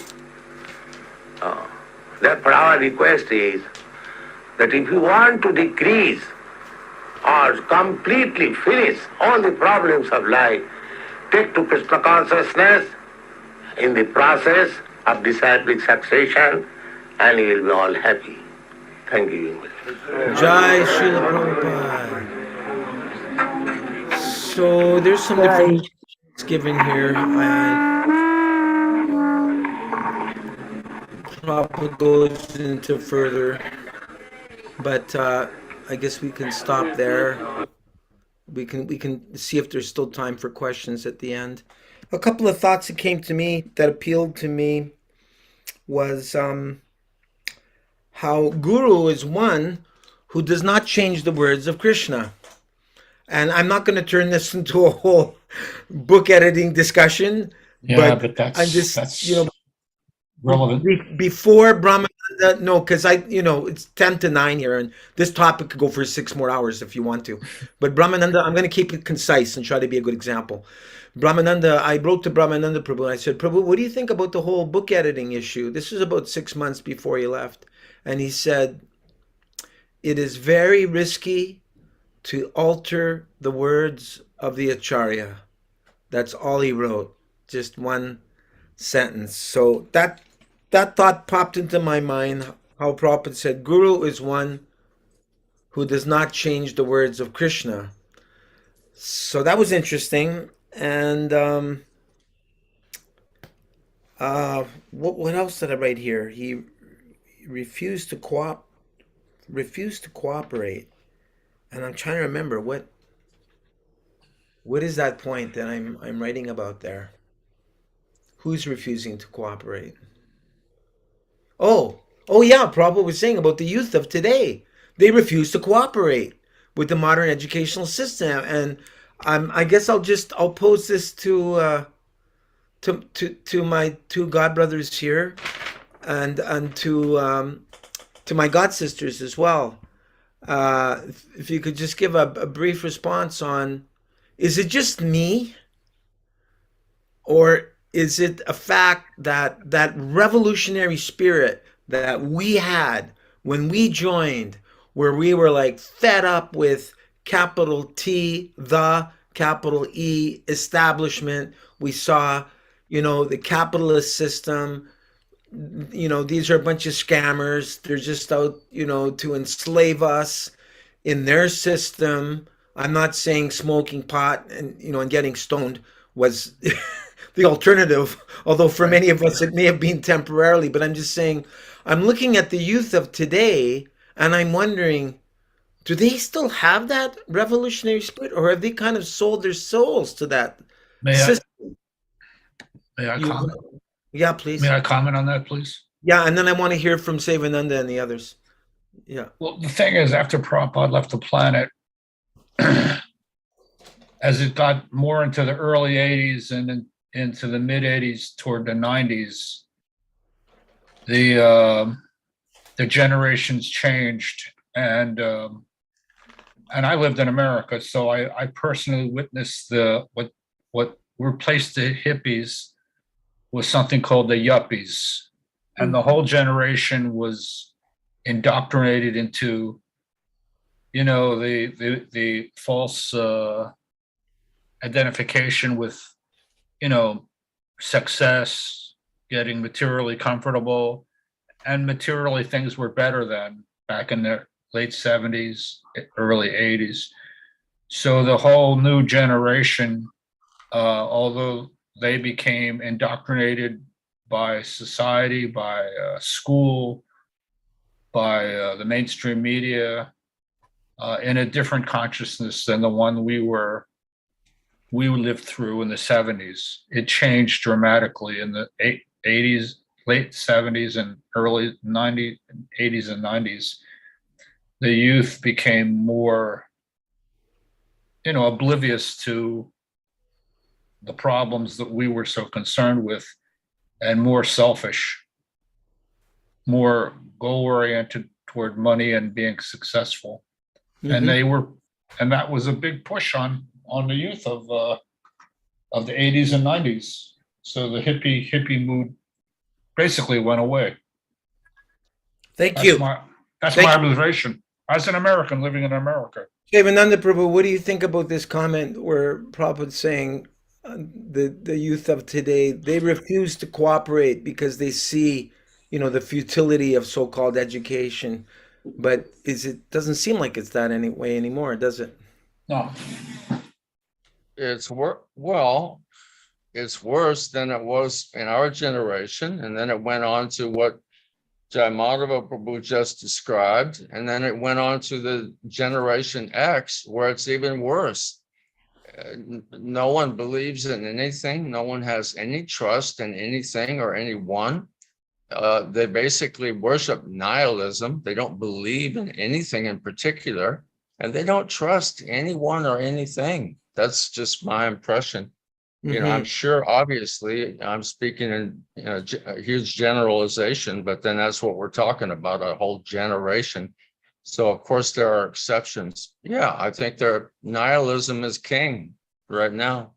They're disgusted, but they don't know why they're disgusted. And if you try to preach to them and explain what is disgusting, then they simply will not trust and listen to you either.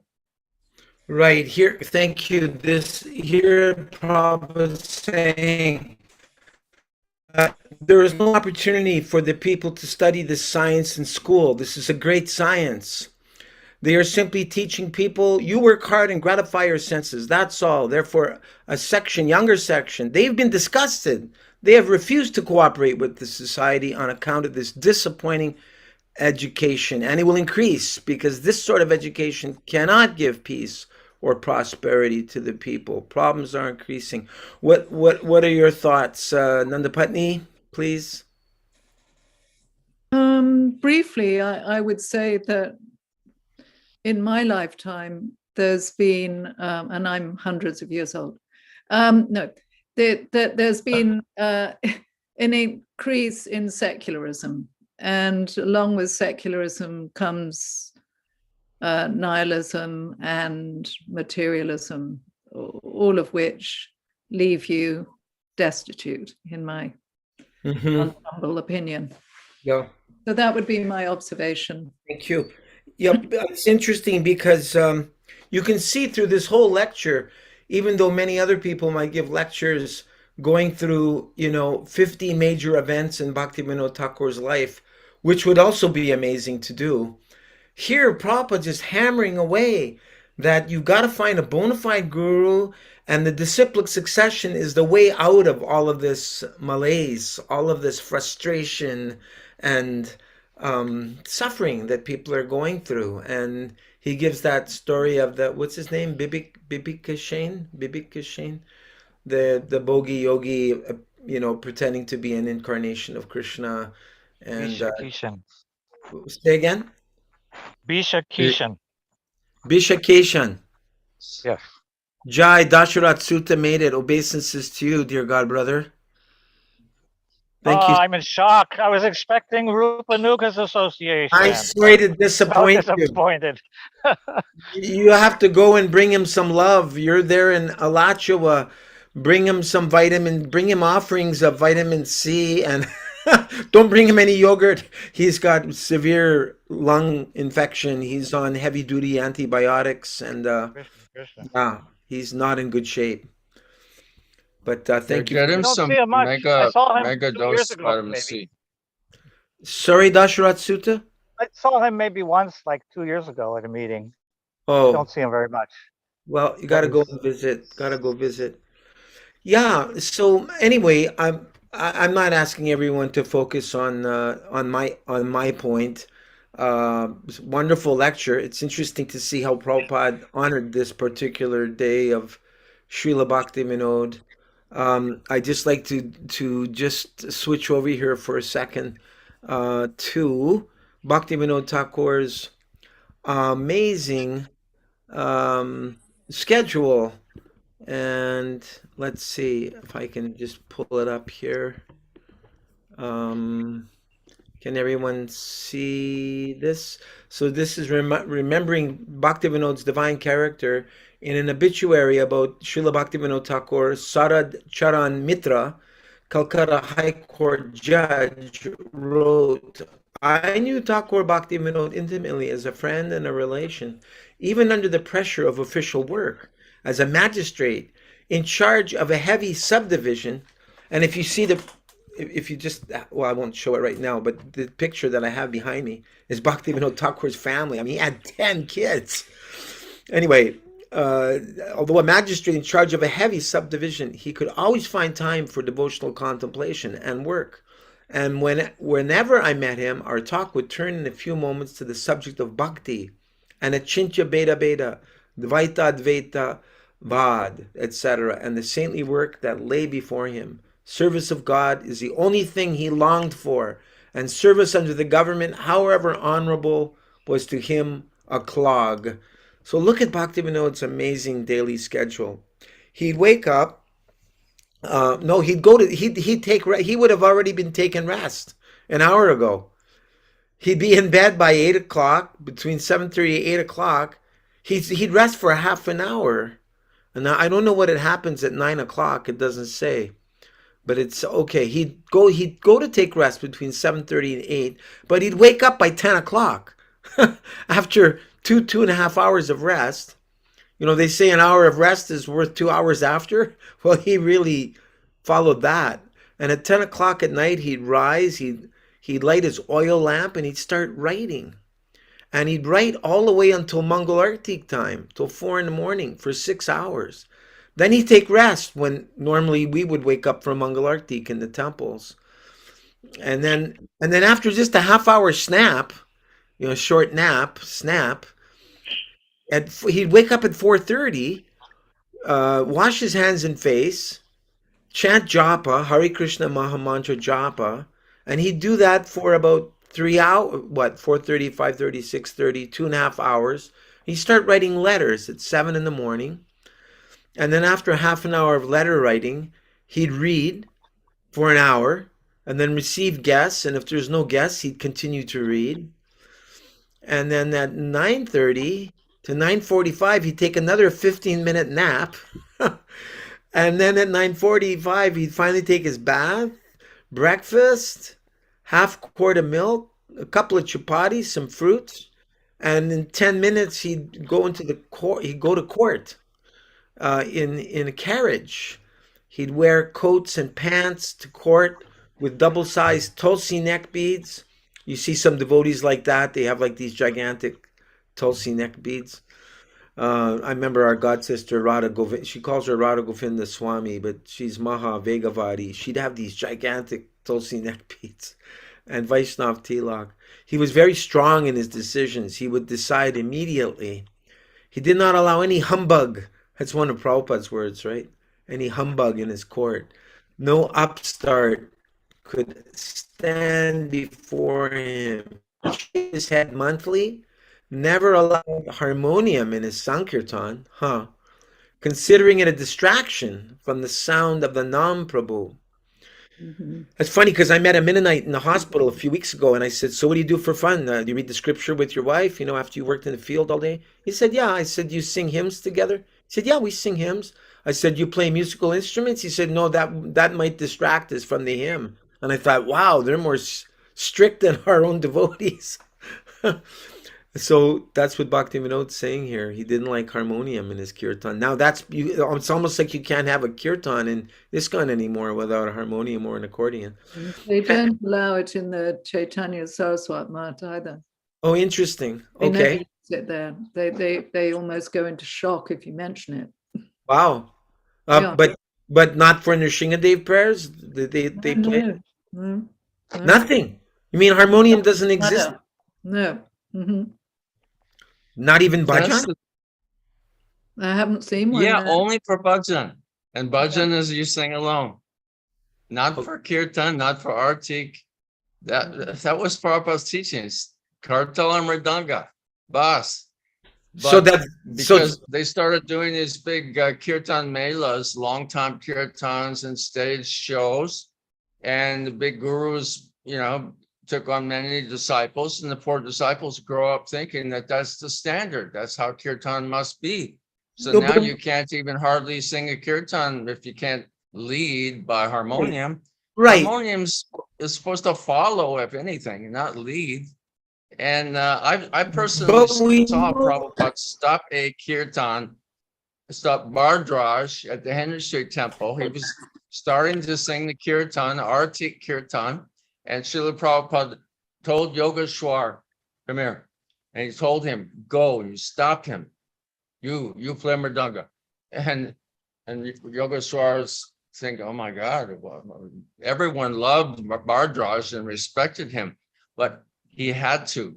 Prabhupada made him go and stop Bhardraj and said, Prabhupada said, stop playing harmonium, not for arti, kirtan during arti. And then Yogeshwar carried on with the arti kirtan, leading by Mridanga. Yes, that's a fact. So- In the 1970s in ISKCON's temples, we were specifically told Prabhupada did not want us to play harmonium doing the Very clearly. artiques. Never. Okay, Yes. that's in the temple, that's an arctic, but we also know that Vishnu Jan Swami, he completely swept away hundreds and hundreds of brahmacharis with his famous Radha Damodar harmonium kirtans, but that was outside, so is that It's then? outside. Yeah. That was stage performance. Okay, Or when he was playing as we were falling asleep or waking up from sleep. He would always play bhajan softly and sing bhajan. Or stage show. And that's what the Transcendental Road Show, Radha Damodar Transcendental Road Show was a show at university campuses. It was a festival. But anyway, it's no big deal. All these gurus have to do is mention once in a while in a lecture to their disciples that this has become our habit because we put on these big stage shows and festivals of India, and we have long kirtan melas, so we play harmonium. But actually, originally, Prabhupada said kirtan means kartal and mridanga. Kol and kartal. Harmonium is for bhajan alone. Right. That's all I got to do is teach, hand down the knowledge. It's all I have to do to correct things. It's all. Right. They won't do it. Yeah. Okay, I'll just go back here to what we were reading just to finish off Bhaktivinoda's schedule. So he never had any debts. And at 10 o'clock, he'd start his work in the court. By 1 o'clock, in 3 hours, he finished the court. He'd come home, take a bath, refresh himself, and he'd go back to the office at 2 o'clock. Then at 5 o'clock, after 3 more hours of work, he'd translate Sanskrit and Bengali works. Then he'd take his evening bath, a meal of rice, a couple of chapatis, half quart of milk. And yeah, he always consulted a pocket watch. He ran his life with a pocket watch, always accountable, keeping time very punctually, very charitable to Brahmins, equally befriended other castes. He never showed pride, and his amiable disposition was a characteristic feature of his life. He never accepted gifts from anyone. That's strange because we say dadati priti grinati, that offering of gifts and accepting gifts, this is a loving exchange. So I don't understand why he never accepted. He may have been being very diplomatic as a high court judge, because people want favors if they gift you. Interesting point. Yes. Thank you. He even declined all honors and titles offered by the government to him on the grounds that they might stand against his holy mission of life. Interesting. I'm trying to understand that, because if he's called such and such magistrate or something, how would that affect his holy mission of life if he got some official title? Because he'd be more tied to the government, and is that it? Well, maybe he was taking the mood of Lord Chaitanya in his relationship to King Prataparudra, that to actually court different titles and very high position can be rather treacherous to your spiritual life. Just a thought. Or like some temples, if they've received big subsidies, millions of dollars from the government, then they're obliged to do what the government wants them to do, which may actually be against Lord Chaitanya's mission. And goes on to say that he was very strict in moral principles, avoided a luxurious life, would not even chew betel. He disliked theaters because they were frequented by public women.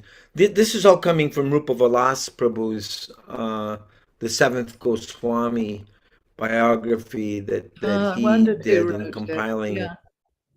Yeah. Yeah.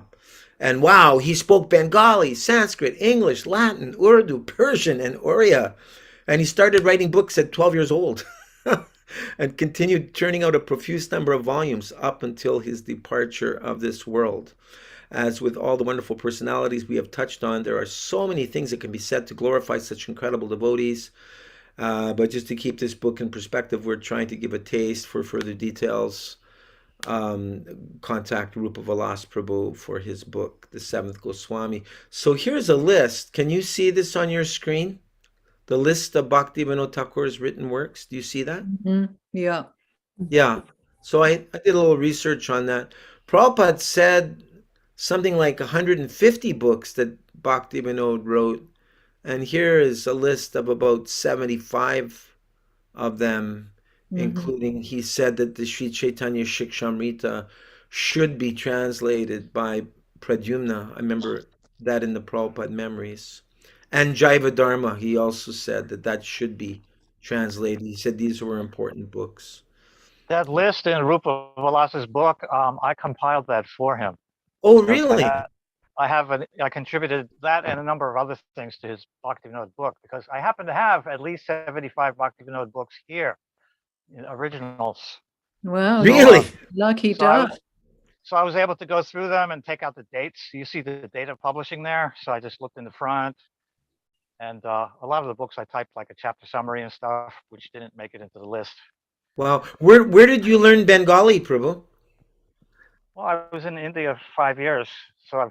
first learned Hindi to wander around Vrindavan and, ask directions to holy tirthas.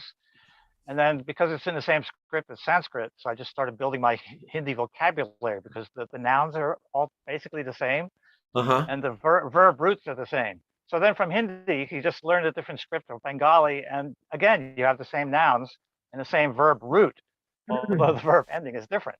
So when you're immersed in India, all the signs, street signs are written in it, it's easier to learn. So I Right. did Hindi, Brij Bhasha, Bengali, Sanskrit, all at the same time. Wow. You got an amazing brain. It's just DNA because my mother knew several languages and her father also knew 5 languages. So I got the 5-language DNA because of parental karma. That's very, Ancestry. very, very cool. Listen, Dashrath Sutta Prabhu, you helped to translate some of the works of Bhaktivinoda Thakur, didn't you? Yeah, I translated 55 different titles from various acharyas, but maybe about a dozen of Bhaktivinodas. Wow. I don't know if you guys are interested, but I've got a whole pile of Bhaktivinoda books here. I thought I could just give a 20 seconds of darshan. Yeah, please do that. Okay, this is it's a storage room without proper electricity, but this is all the books of the Goswamis in Sanskrit, Bengali, Hindi. So we have stuff like this here. This is a little compilation of just Bhaktivinoda's songs. There's 4 main songbooks. So you see all these Gita Mala. Yeah, Gita Mala, Kalyan Kalpataru, Gitavali, and Sharanagati. Sharanagati. So here's a little thing. All of those you can carry in your pocket. See, isn't that cute? Wow. And then we have a bigger version here. This is a Xerox copy because my original copy was over 100 years old. So this is again all of his songs. So and you can see he's got the footnotes in the bottom here. See, here's the song, and then he's like giving word for word meanings down here, little footnotes. It's really, really fascinating. Isn't there, Prabhu, can I ask you, isn't there an archive also somewhere near Calcutta? Hari Sari is running that, the Bhaktivedanta Research Institute. Yeah, well, Do you know Achyuta Das, Angelo Pugliani or something like that on Facebook. He contributed his 30,000 copies of rare manuscripts. Wow. That's what started the library. He had all these like handwritten Goswami books and everything. So he started the whole thing. But unfortunately, if we're a truth-oriented group, I'm very embarrassed to tell, he's been locked out of the place. They changed the key and they threatened physical violence and pushed him and will not let him back in again to even access his own books. So I was doing some the mob, research. I was the doing some mob has research. taken over. I was trying to do some research on that for him with Hari Sari Prabhu, and um, I didn't get very far. I was trying to be an advocate for that. You know me, I'm always advocating for this or that, and I couldn't get very far with that. But well, you live in a nectar house. Well, this is an outbuilding. It won't fit in my one room cabin, so I I have this thing outside. Wow. No, That's but I mean, cool. your place needs your place needs to be like Fort Knox. It needs Yes, exactly. Where are you, Prabhu? Alachua. Oh, New he's in Ramanreti, New Oh, Ramanreti okay. farm. It's 120 acres, and I've got a little cabin way in the Okay. back. Wow, Wow. that is a hidden secret. Yeah, It's not this is the hidden biggest anymore. Krishna community in the hemisphere, if not the whole world. And guess what? Nobody's interested in original books. Oh no. Right. We are. Yeah, Like, see, we here's, are. Yep. see, here's a Hari Bhakti Vilas. Does anybody care? No. But Vaishnav, see Wonderful. this whole shelf here? This whole shelf is all Vaishnav songs, just songs. wow. Look at this thing. This one here is about 100, 150 years old. Very rare. What is This it? is about Padakalpaturu, Mhm. desire tree of poetry, Vaishnav poetry. I have your translation of it. No, I didn't do Padakalpaturu. It's huge. There's thousands of songs in there. Oh no, I have Kalyana Kalpaturu. Kalyan Kalpaturu. That's one of Bhaktivinoda's 4 songbooks. Right. And this one here, this is Gaur Padatarangani. It's very old and crumbly. It's all the Vaishnav songs, just the ones about Chaitanya Mahaprabhu. Wow. So Who compiled that? they organize it into topics and also into a day in the life, the 24-hour cycle. Ashtakali Leela. But all the Gauranga songs, they fit them into certain parts of the day. What So are you that's- going to do with this archive, super, Prabhu? super rare. What do I do with it? Yeah, Well, what are well, you when I- going to do with it in perpetuity? It's just going to be thrown in the dumpster when I die. No. I'm a hospice patient, and there's like not a single devotee in this community, even cares a fig about my life or the legacy of. Look at all this stuff. It needs organizing. I need to glue some bindings. We need to train up the next generation of translators. I have all this experience. Thousands of my verses are in the Bhaktivedanta database, but I don't have anybody to pass the books or the knowledge on to. We need to find a patron for you. Someone, yeah. I mean, Really what that is. mhm. That's You need- amazing. This whole shelf here is just biographies of Chaitanya Mahaprabhu, and this shelf is his biographies and all of his associates. I mean, Because to my after- mind, they could go to, it's just a thought, at Oxford University, the devotees run the Department of Hindu Studies under Shanaka Rishi. Oh, yes, this is Hindu. This is my Hindu books. Yeah. Look at this thing. This But the thing This is, is it also would about- be, this is it about would be 100 years old there. bankrolled. It would be bankrolled and it would be protected by the devotees who run the department. Anyway, it's Look at just. this is a 100-year-old Gaudiya Vaishnava dictionary. It's a lexicon with all of the obscure words that are used in the tattva descriptions, and it's a list of all of the books by the Goswamis, and it's a list. You must have combed in this a lot one of book. This one book. you must have combed a lot of bookstores in India. Oh yeah, I discovered College Street in Calcutta. College Street is where everybody, when grandma and grandpa, they've got all of these old books of the Goswamis, and they're living in the house. So when they die, the materialistic, grown kids, they say, "Oh, we want to use grandma's room. So what are we going to do with these dusty books? Let's take them down to College Street to sell them to the shop." So give them a couple boxes of books for 100 rupees, and then people like me show up and say, "Hey, can I dig through this stack on the top shelf? It looks like some old things." And then I find all this rare stuff there. Yeah. So what do And you propose? What do you propose needs to be done for these books, Prabhu? What's the plan?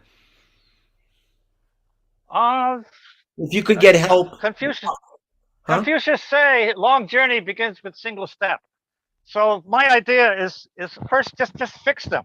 Like, see, look at this. It's 100 years old, and look, binding's all messed up. Well, do you know a You know, we need bookbinder? glue and tape. Let's just serve the books, and they need to be like a label maker. We need to put on the spine, what it is, so you can see what it is on the shelf. You know, that's my first step. Serve them, fix them, label them, and then the next step, Krishna will arrange. Yeah, you have a treasure house there. There needs to be some brahmachari to help you. Somebody. And this is not even all the way unpacked. This is from a move from North Georgia, and I still have boxes. I still have 2 more boxes of just Bhaktivinoda books, and 2 Wow. boxes of Vishwanath Chakravarti books that are not even unpacked. Wow. You Another whole back here. There's a whole Rupa Goswami box, and oh man, you need a it's helper. just, you know, because I've been bedridden mostly for 7 years, so this is all just You know, just you crumbling. had a bad motorcycle accident with Govinda Dasi. Yeah, that was the second of 3 traffic accidents that just put me over the edge with a rare, incurable, degenerative spinal cord condition. Wow. Whoopee. So Wow. much fun. Don't get old. Whatever you do, die You young. you definitely should try to get some assistance from the Shonaka Rishi or that university that that you guys were talking about. Oxford, And it's Oxford. did It's Oxford you University. Hmm. did you also say, did I hear you correctly? You have 120 acres of land? No, I don't. It's New Raman That's Reiti. the temple. Mhm. ISKCON temple. Okay. I see. So you got to go But go for the university, and then we take up a collection, and we get facilities and a couple of people working on, you know, repairing the books and I disagree protecting the books. strongly. I disagree strongly with that because we are about to look at a huge catastrophe and anything that's in a city, you know, including deities, which is something that people should discuss. I don't know why people aren't discussing this more because that's what's real. You know, right now he's on a farm project, so at least they're safe from the chaos that's going to be going on in the cities pretty soon. Very shortly, there's not going to be gasoline, which means there won't be groceries in the food stores also. This is like, you know, common sense. Prabhupada said this, and he's got a treasure of incredible books that really need to be. I mean, I don't know why all the devotees aren't getting together to make a air-conditioned facility and, you know, That's what I'm talking about. Place. Devotees Yeah, don't see, know about it. this is open to the air here. The door is open. It's Yeah. there's no electricity, no dehumidifier. Oh, We're looking at the Florida summer. The humidity goes up every day to 100%. The no. needle just hits the top and it stays there all night. So And the next day, then it comes down. Ekanath So I'm fighting mold every day. I'm fighting mold and humidity every single day. I have to open doors and windows, and shut them when the humidity goes up, and you know, it's a struggle. does Ekanath Prabhu at Bhaktivedanta Archives, who's preserving so many, I mean, what you have is as precious as Prabhupada's works, because Prabhupada's works are all based on what you have. Have you ever talked to him about this? No. The You Bhaktivedanta should. Archives is for preserving Bhaktivedanta's media. That's the reason it's named that. It's not for little upstarts like me who are unauthorized. No. Wait a minute. Did you? GBC never allowed me to buy all these books. Bhaktivedanta what about Archives Sukava? independent of GBC. I know Ekanath. He would help you. Yeah, we should talk to Ekanath Prabhu. Well, another step in the right direction was since we're starting the summer here with the high humidity, I do have an extension cord. That's how I'm running this electric light here. What I need to do is get those little portable, like standalone air conditioner things, and just run the vent out the door. You know, you put the little tube out the door or the window. So that's something that will get me through the summer. But those things are like, you know, $400 for like the basic one. So I would need something like that. I had one of those last year, but unfortunately I had to take it back and get the money just for food and for herbs and remedies. I'm fighting for my life here. That's what's Yeah, keeping no, me I out of the understand. hospice. It, The it, hospice people tried to move me into their hospice facility, which means I would be doped up with drugs, and they ordered the wheelchair for me, and I blocked the whole thing. I said, no, I'm fighting for my life right here with herbs and natural remedies. good. So, I had to trade in my air conditioner instead of taking care of these books. I had to buy herbs and tinctures and smoothies and protein powders and Yeah, yeah. all that wonderful stuff for fighting for life in this pathetic body. Krishna, Krishna. You need support. You need help. Well, you know what? My joining this meeting tonight was interesting because the Prabhupada lecture.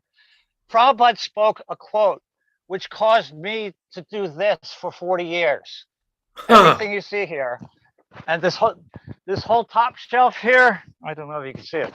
This whole top shelf is one copy each of everything that I translated. There's all of these things, all of these. This is one copy of each. That's my full set. The reason I did this was that Prabhupada quote that he spoke on your lecture today.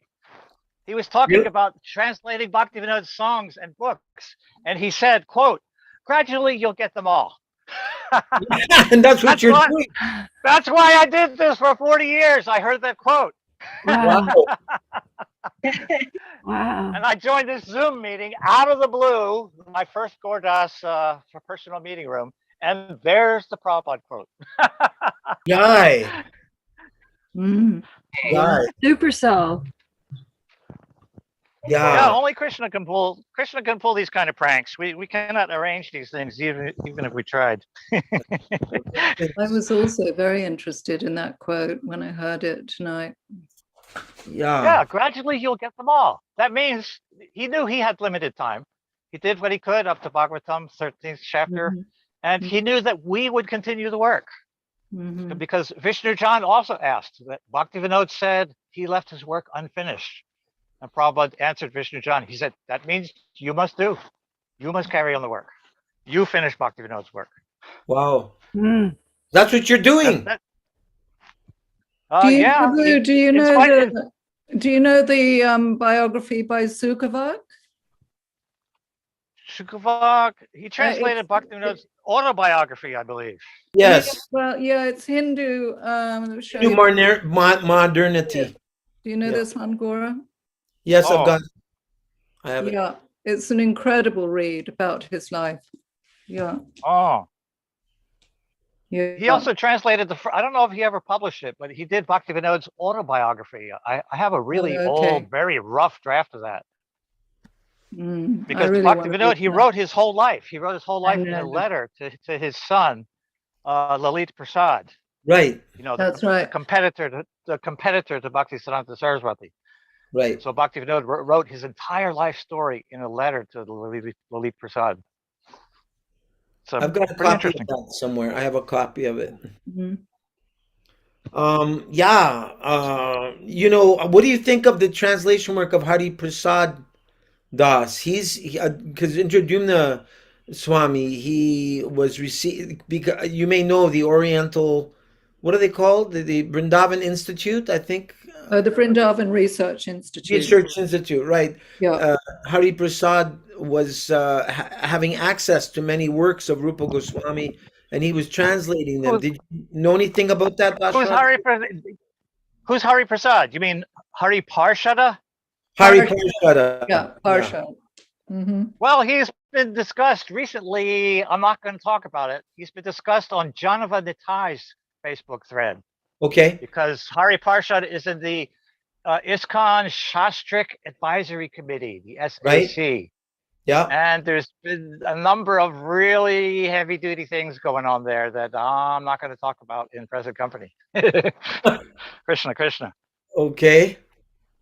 But it's right, the Vrindavan Research Institute. I have a whole box of microfilms. I have thousands of pages of rare books from the Vrindavan Research Institute, but I can't find out how do I get the microfilms like scanned and turned into PDFs. Colleges will have the machine, $50,000 machine that does that. So I need to find out how to do that because a lot of these things I have here, a lot of these are on disc. They're on microfilm spools. You might be able to find out, have you tried your local public librarians? Because although they're, real nerds, they really know the ins and outs of those things. Oh, they might know where I could send them, like some Yes. big university. Oh, that's a Yes, good they'd have idea. the inside scoop. Yeah, they're fellow nerds like me with thick glasses and Well, thousands don't of worry books about it, under Prabhu. their- I'm actually married to a book dealer, so yeah. Anyway, Well, Vrindavan Research Institute, they were closed for decades. They had no access, but recently somehow Indradyumna got in there, yeah. posted some photos of him looking at rare, like handwritten palm leaf manuscripts. I was a little shocked because he wasn't wearing gloves. Yeah. Normally, like at Bhaktivedanta Archives, you got these boxes full of white cotton gloves. So when you Mhm. handle Prabhupada old stuff, you put on the white cotton gloves. Yeah. So there's Indradyumna like picking up a Rupa Goswami manuscript with his bare hands. Oh I know. no. Come on, people. Yeah. No. The oil from our hands could wreck those. But he is capable of raising the funds to help them with the preservation in that institute. So he has. Well, right here, Mm. right here in Gainesville, and the very few devotees I actually have human contact with, they said, "What are you going to do with all your books? Why don't you give them to the Bhaktivedanta Institute in Gainesville? Rizayananda Maharaj has a library full of Right. Sanskrit books there." Right. But unfortunately, the manager and stuff like that are all complicit with covering up crimes of the pedophiles against our young coolie girls, et cetera, no. et cetera, et cetera. So I will not get involved where pedophiles and their enablers are considered. Oh, Haribol Prabhu, good to see you. I have zero tolerance for all of our very popular predators in ISKCON. So that's one of the reasons I have very little human contact, because I do not support the predators or their enablers. And there's so many of them. It's so prevalent, just like the Catholic Church. Same thing. Wherever humans are gathered, wherever powerful type people try to pose as spiritual leaders, same problem, every movement. Mormon, Catholic, ISKCON. The whole show is run by pedophiles and their enablers. So that's why I cannot get involved with Bhaktivedanta Institute. I get it. We have to find a solution for you. I mean, we could put up an ad maybe on Facebook, and can you write something up? How many books you have, and list some of the books that you have, and then maybe we can get some donors. Well, I've been struggling to get them unpacked and organized on the shelves. And I need to type up a master list. I have an old hand typed list from like 35 years ago. I need to like double check that and type it on the computer and see what other titles I added since then and see which ones are missing. Yeah, you need a helper. You need an assistant there. You can't. I used to have like a team and family and friends and associates, but life has changed, and the wife died from cancer, and she was like the hub that everybody was attached to. So my life just became thrown into, like a kite was let go of the string, and the kite just flew off and got crashed up in a tree after the wife died. She was a Shakti that she held all this together, and the whole household and everything worked, and now it's all crumbled. It's all crumbled. Ananda so cheerful. You sound so cheerful. Yeah. That's because I'm spirit soul. Prabhupada gave us the utmost teachings. I can suffer horrible symptoms. In 60 seconds, I could suffer like years worth of suffering. But I could still laugh and joke because Prabhupada gave us, you are not that body, you are pure spirit soul. To taste sweet love of God is life's ultimate goal. Ananda Dave, you had a comment or question to raise, please? Ananda Dave. Oh, well, I'm kind of like really broad, but just kind of Can't understand you. Can't understand you. I'm just really kind of amazed at what I'm seeing. I don't know how to describe, but I was just curious maybe if you had like an email address, because I have right now I may not have a lot of time where I can offer to help in some way or other to anybody I'm looking, for projects and stuff that I can participate in because I'm really just motivated by the experience of being able to, exchange my time in order to help make sure these books, that you can make the best of them and that they're gonna benefit humanity in the highest way possible. Actually, See, I this is the volume Prabhupada translated Chaitanya Charitamrita from a volume exactly like this. This is the whole thing with Bhaktisiddhanta's and Bhaktivinoda's commentaries. So I have a copy of that. It's not the same one. The exact one is actually here in town. Gaur Sundar has it. He's got the actual Chaitanya Charitamrita like this, but old, that Prabhupada actually translated from. Wow. So mine is a more recent reprinting, but this is it. This is the whole CC and commentaries in your hand. But I need to get over to see Gaur Sundar's because guess what?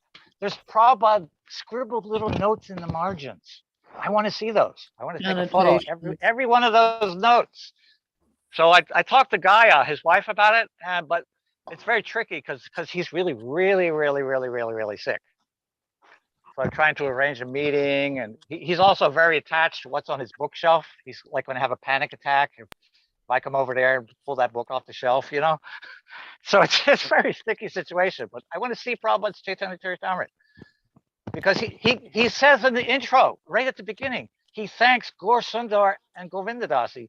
He's thanking my friends, he called them. My friends requested me to translate this. Nice. Take a So photo. that was Gaur Sundar. So yeah, I want to see the scribbly notes. What did Prabhupada write in the margins? I want to see it. Right. Okay, anyway, I'd like to thank everyone for coming together. I don't know when Rupanuga Prabhu will be well again. He said until, it's indefinite. Myself, I'm trying to see if I can get myself together to go to Ottawa for Canada Day. It's like America's July 4th, only it's July 1st in Canada. But I have tons to do here before I leave, and I don't even know if I'm going to get it together. And then after that, it's Montreal Rath Yatra, then Toronto Rath Yatra. So I'm just, I won't be on here. I don't plan on being here regularly. But if anyone wants to meet or utilize the Zoom, because normally you only get 40 or 45 minutes, but someone donated, Danny Prabhu donated $200 to pay for a full year of Zooms. So if anyone would like to use the Zoom to get together, I know Anutama, she's very enthusiastic to try to organize like-minded devotees for what's on the horizon that many of us are oblivious to. So if this tool could be helpful to you, Anutama, if you want to pull together devotees together, please feel free to do that. Just let me know, when you're going to do it. Just shoot me an email. Otherwise, yes. I'm sorry. And again, Dasara Sutta Prabhu must leave his contact email or number here or something with us today.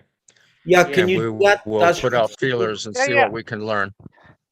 Email's pretty basic. Dasarathasutta at yahoo.com. Well, Dasarathasutta. do you have the? Can you type it in the chat box? I'm doing it right now. Can you see it? Is that correct? Yeah. Dasarath Sutta at yahoo.com. Yeah. That's it. Okay, cool. Dasaratha Sutta. Okay. Oh, good. On Facebook, and I do Facebook Messenger. That would be Dasaratha space Sutta. Just Rupanuga Prabhu is here. Yay! Obeisances to you. Oh, he made it. Oh, wow. Dasharat Sutta came just to see you, Rupanuga Prabhu. Hare. Where is he? I don't see him. Rupanuga Prabhu, have you seen Dasharat Sutta's Ocean of Nectar? These are all Bhaktivinoda, Bhaktisiddhanta's works and so many Gaudiya authors. Have you seen this? No. Well, I wanted to mention that Srila Prabhupada said that Bhaktivinoda Thakur inaugurated the Hare Krishna movement. And he did that by sending the teachings and precepts of Lord Chaitanya Mahaprabhu to McGill University in Canada. Yes. And that book was stolen. I heard. Who stole it, you know? The devotee who stole the book was had a conscience attack and gave it up. Yeah, I know where it is. I've seen it and then I've touched it. But I did a little further research and found out that the Bhaktivinoda Thakur sent that book to English-speaking universities. Yeah, the Royal Asiatic Society, it was another place he sent it to. We found two universities, one here in the United States and one in London, where the book was still in the stacks. In fact, you could even check it out in one of the universities. Wow. Wow.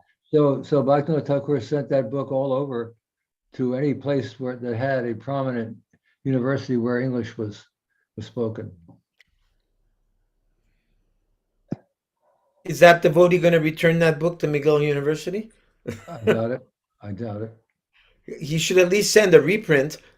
Well, that was one of my goals. I wanted to get somebody in Montreal to replace the book.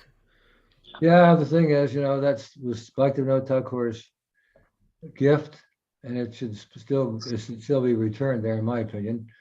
But whether that's going to happen is another thing. But still, it was his service. It was his desire that book be there, and in other places the book is still there.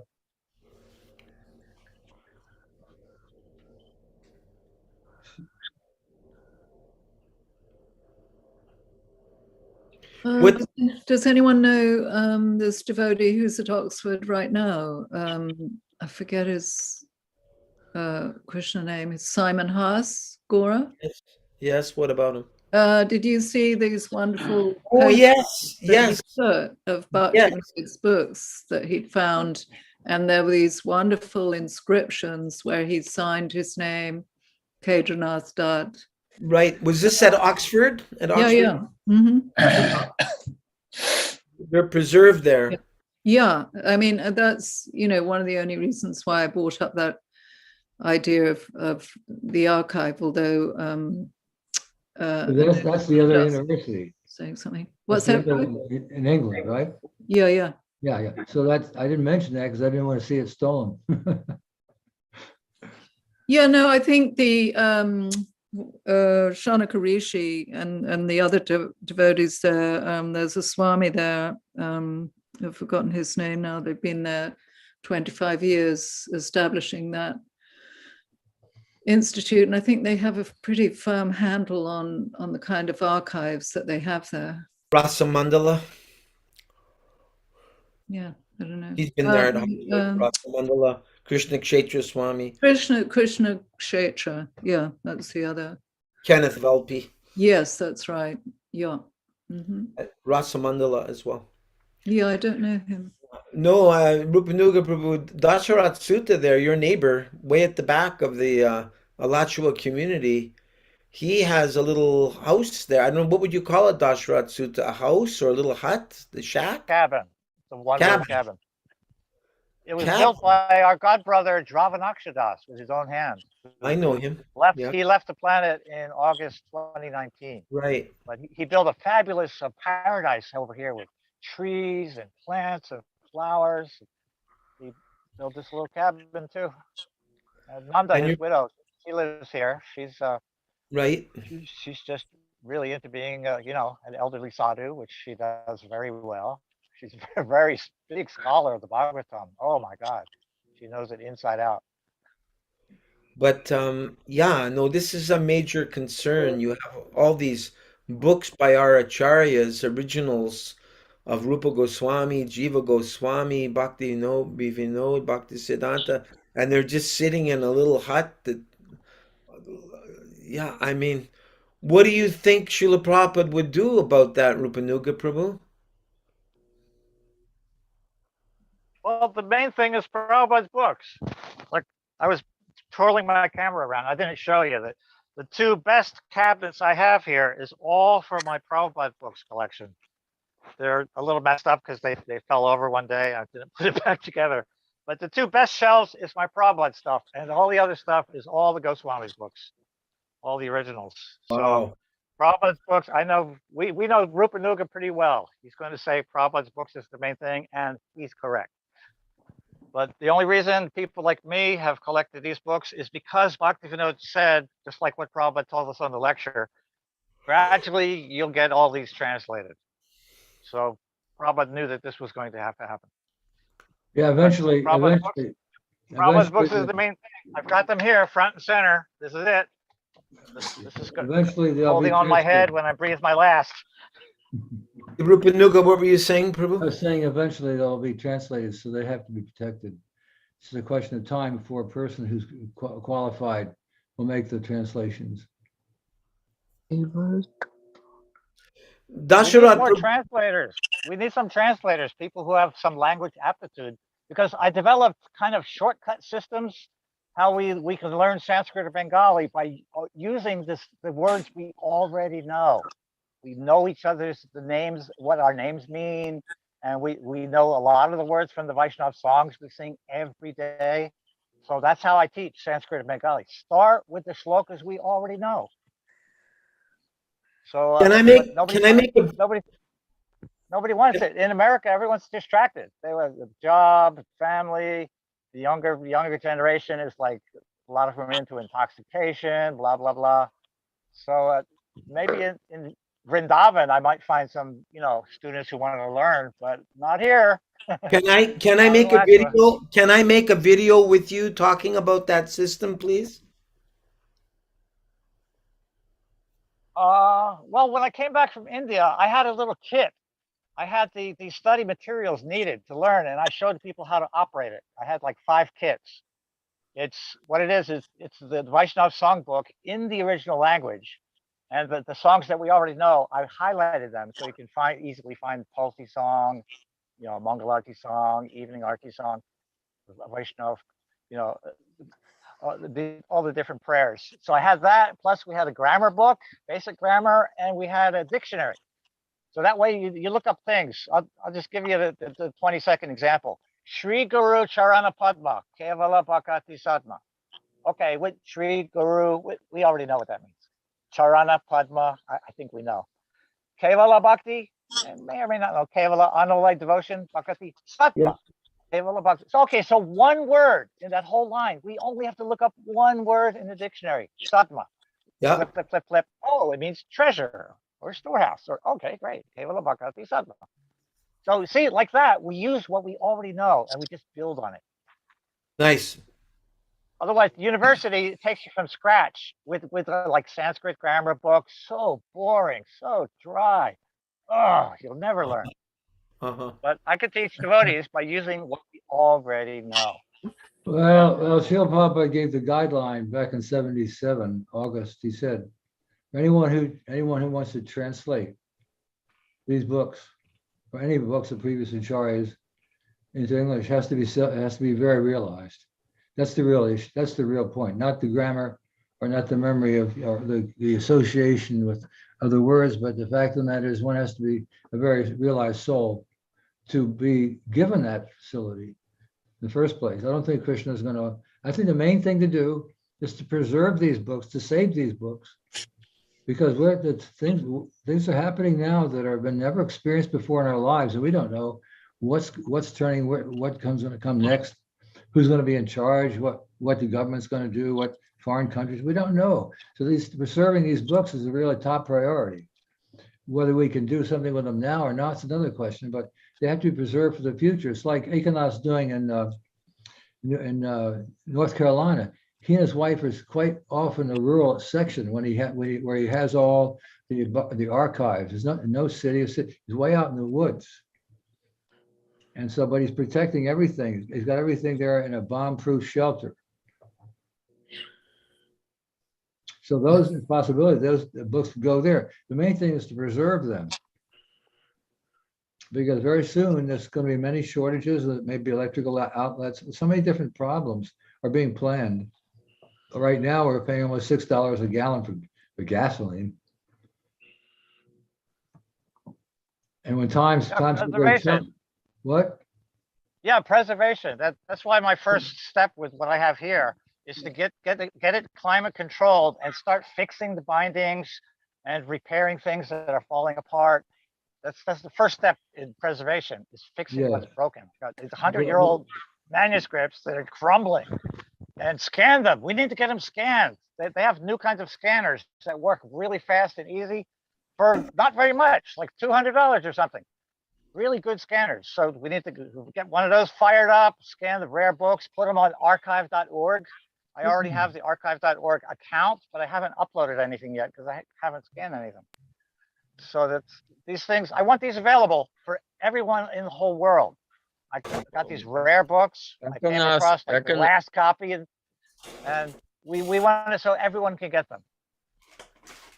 Ekanath at the Bhaktivinoda Archives has all that equipment for scanning. Everything, yes. He has, and he's independent, just has nothing to do with GBC. It's completely independent. Gora and I know him. I'm sure many of us know him. He would do it. He would help you.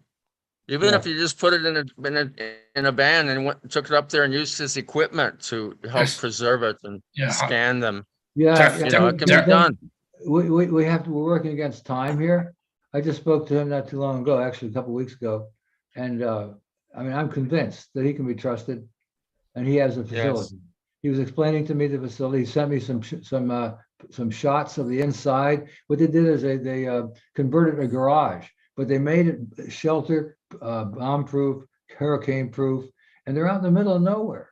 Yeah. They're nowhere city, nowhere. Him and his wife, and it's a pretty good arrangement. And if talk about a safe place, I mean, that's the most important consideration. I think they have other copies too. All the Prabhupada stuff is there, but I think there's another maybe 2 copies, one out west and one in Europe. So they have at least 3 locations that have all the Prabhupada media, in case, you know, like a North Carolina town gets nuked, you know, the fallout might drift over to Sandy Ridge. So if something happens to them, there's at least 2 other copies in the world. Anyway, I still think you should get a hold of Ekanath and talk to him about the situation. He might have some good ideas. Yeah. He's been in this archive business for many years. He's been through so many different changes in ISKCON and so many different GBCs and everything else, BBTs and everything else, and he stuck it out this whole time. And that's quite commendable. He can be trusted. He knows the ropes. He's been doing it for so long. So the first thing you should do when you get off the Zoom is to get a hold of him and talk about it. Here's his email, eka108@gmail.com. That's one of them. Real simple. Yeah. Well, him and I have been contacting each other on Facebook Messenger. We had some chattering on other topics going back and forth, even recently. So we have a current dialogue going. He sent me in the mail a 256 gigabyte thumb drive with like the Prabhupada everything and all the Damodar Das readings of Prabhupada's books and ebooks. He sent me all this stuff on a thumb drive. That was just recently. Yeah, but you didn't talk to him about this. This is special. Yeah. Yeah, well, it's a physical thing. I mean, I'm disabled, and it's difficult to beg a ride to go 3 miles to Alachua for shopping. I don't know how to get 3,000 pounds worth of books to North Carolina to scan them. Physically impossible. And I sure couldn't go up there and do it because, you know, I have to be tied to my sick bed here. I can't stray more than 50 feet. He would probably arrange it, Prabhu. He would probably arrange it for you. Oh, yes. Yeah, and I can help. So you get a hold of him, and then you get a hold of me. Well, first steps can happen here locally. He's organizing and type up a list. Other devotee scholars in the world, they want to know, what do you got? What do you got? Give me your list. And I don't have the list. So we need to organize these shelves, whatever, Bhaktivinoda together, Vishwanath together, Rupa Goswami, type them on the list, digitize it so it could be emailed around and fix the bindings. So a lot can be done right here. Can you put up a little ad in the Alachua Classifieds for someone to help? I have before, no response, zero. Wow. I put photo of bookshelves and saying, you know, help needed. That you could have darshan and touch the books of the Goswamis. You know, help me fix the bindings and type up the catalog list. No response. Zero. Nothing. Even if they get up to Ekanath protection, that what he's made for this purpose, even if they get there in their present condition, is better than nothing. We don't have much time. Right. Yeah, that's a good point. Well, We do not have, the time is of the essence. It's like Srila said, time and tide wait for no man. Not going to wait for us. So if this is as important as it sounds to me, our major problem now is to get them protected. And all the other things about going through them and sorting them out and cataloging them out and repairing them, this could be done under more quiet conditions. well, technically they're safe. They're on 120 acres here. We're protected from zombie apocalypse. We have a community of Vaishnavas, and you know, when the doo-doo hits the fan in the cities, you know, we are going to be the center here where people come for prasadam. So I have the books technically in a safe shelter, 120 acres. If the you know, All the devotees there are vaccinated. Oh, well, that's okay to say it. I'm sorry. It's okay No, to not say it all. as long as you don't say anything bad about it, right? I don't know. I'm sorry. They're about to destroy my account. I know, I can't believe I said that, but it really bothers me because it's not safe, you know? I'm sorry. Wow. Unfortunately, the ladies in the ladies ashram, they forcibly made them all get the clot shot. Wait, we can't talk about it anymore. Okay, you can No. use code word so the bot doesn't pick up. Like, don't say the Yeah, B but I word, already right? said it, so Find once you another said word. it, they might listen. I'm sorry, wow. I'm sorry, Dora. I heard one guy today, I heard one speaker use the term experimental substance. He replaced it with that terminology. Why don't you just make a silly little name like the Jibby Jabby, you know? Anyway, Call the point is that, in my humble opinion, whatever you say, I don't consider them in a safe place because of Krishna consciousness. More Yeah, than well, anything else. the criminal mob has hijacked Prabhupada's movement. So the criminals come here, even the murderers of devotees come here, give a lecture. Everybody goes clap, clap, clap, clap. They love the lecture from murderers and pedophiles and predators of adults. So the mob owns New Raman Reti, and I'm somehow kind of hiding under the radar here. It's Krishna's prank. Only Krishna can pull a prank like this. With me, with what I know, and all the victims of predators that I'm friends with, and me also being victimized by the predators. But for me to be on the temple property is like such a prank because I can't talk. I can't talk about the black magic that is so common, even though so many victims of black magic have confided in me. Yeah, I got on the hit list. You're I've been on the hit list from 1993, but I can't talk about it. What were you saying, Rupanuga Prabhu? He's telling the story for us.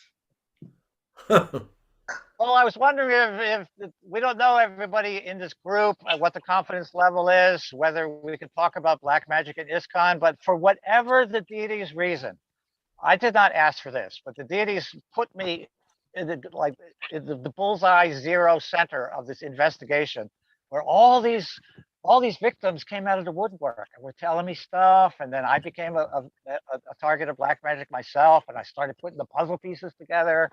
Started observing the Bengali black magic guys, how they act, what things they do to us, who's affected in what way. So then when Gordas said, "Well, I think Rupanuga Prabhu might be a target," that's more than 100% likely. You know.